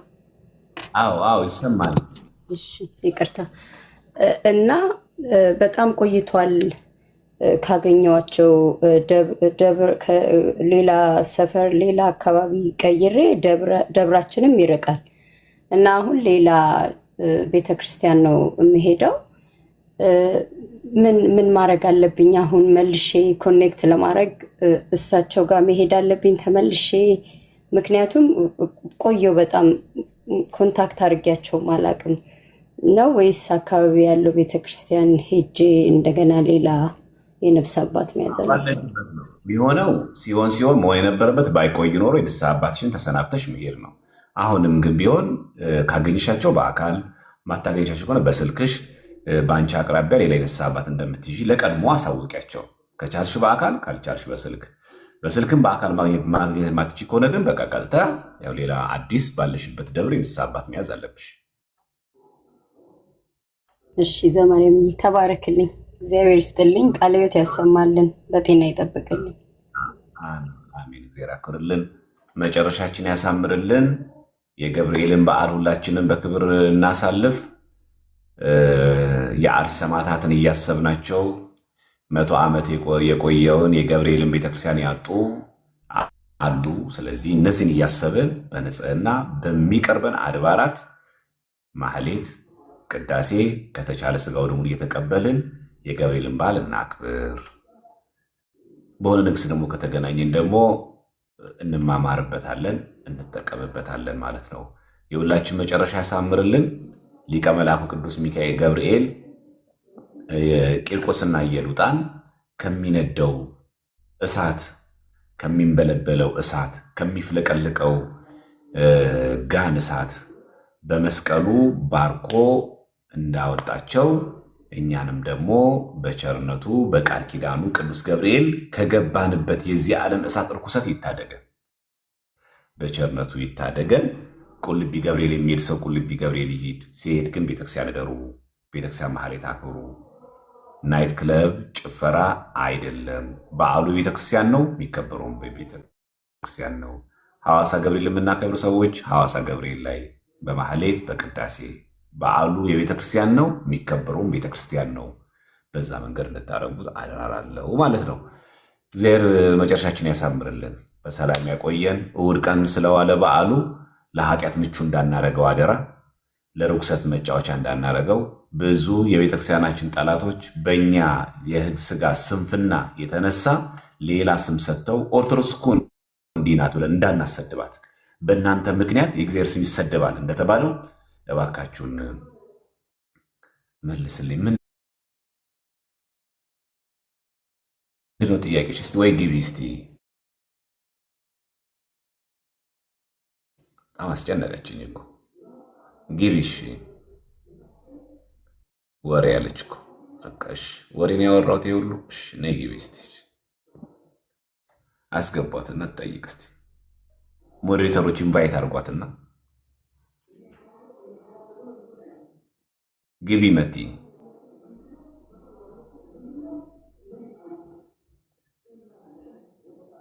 ያው ኢንቫይት አድርገውሻል፣ ግቢ።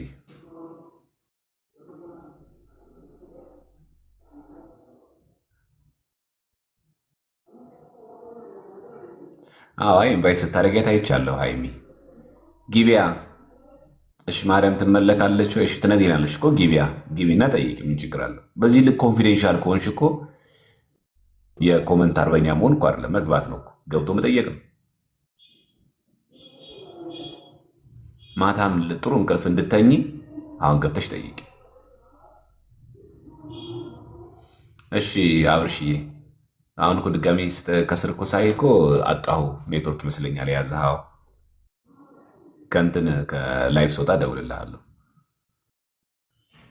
እሺ መት ያለሽ ግቢና መጠየቅ ትችያለሽ አለሽ።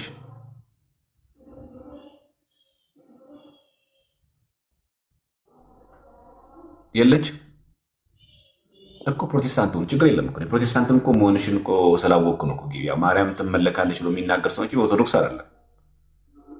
ስራ ላይ ነሽ። በቃ ስራ ላይ ከሆንሽ ስራ ነፃ ስትሆኚ ገብተሽ ትጠይቂያለሽ። በቃ ስራ ላይ ከሆንሽ አትችይም ማለት። ስለዚህ ስራ ፍሪ በሆንሽበት ታይም ላይ ፕሮግራም ነገ እሰጥሻለሁ፣ ነገ ላይ እገባለሁ። ገብተሽ ገስት ላይ ጠይቂ። ችግር የለም። ኦርቶዶክስ ከሆንሽ ችግር የለም።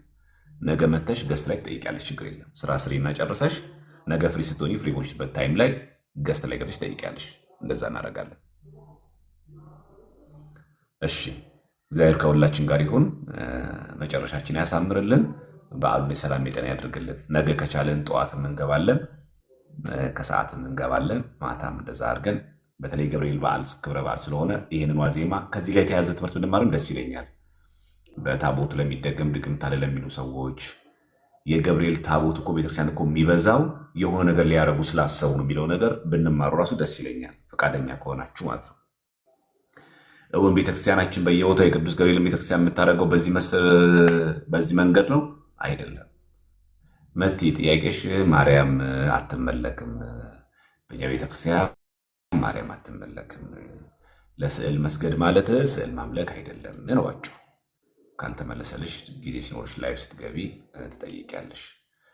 ስለዚህ በዚህ ጉዳይ በተመለከተ ነገ ላይቭ እንገባበትና እውን በየአድባራቱ የሚደረገው የቅዱስ ገብርኤል ክብረ በዓል የሚከበረው ህዝቡን በብዛት የሚመጣው የምር ህዝብ አገዝ የሚባል የሚመለክ ጣዖት ኖሮ ነው የሚመለክ የሚደገም ድግምት አለ። እሱም በመጽሐፋችን እንመለከታለን። በሰላም ያድረስ።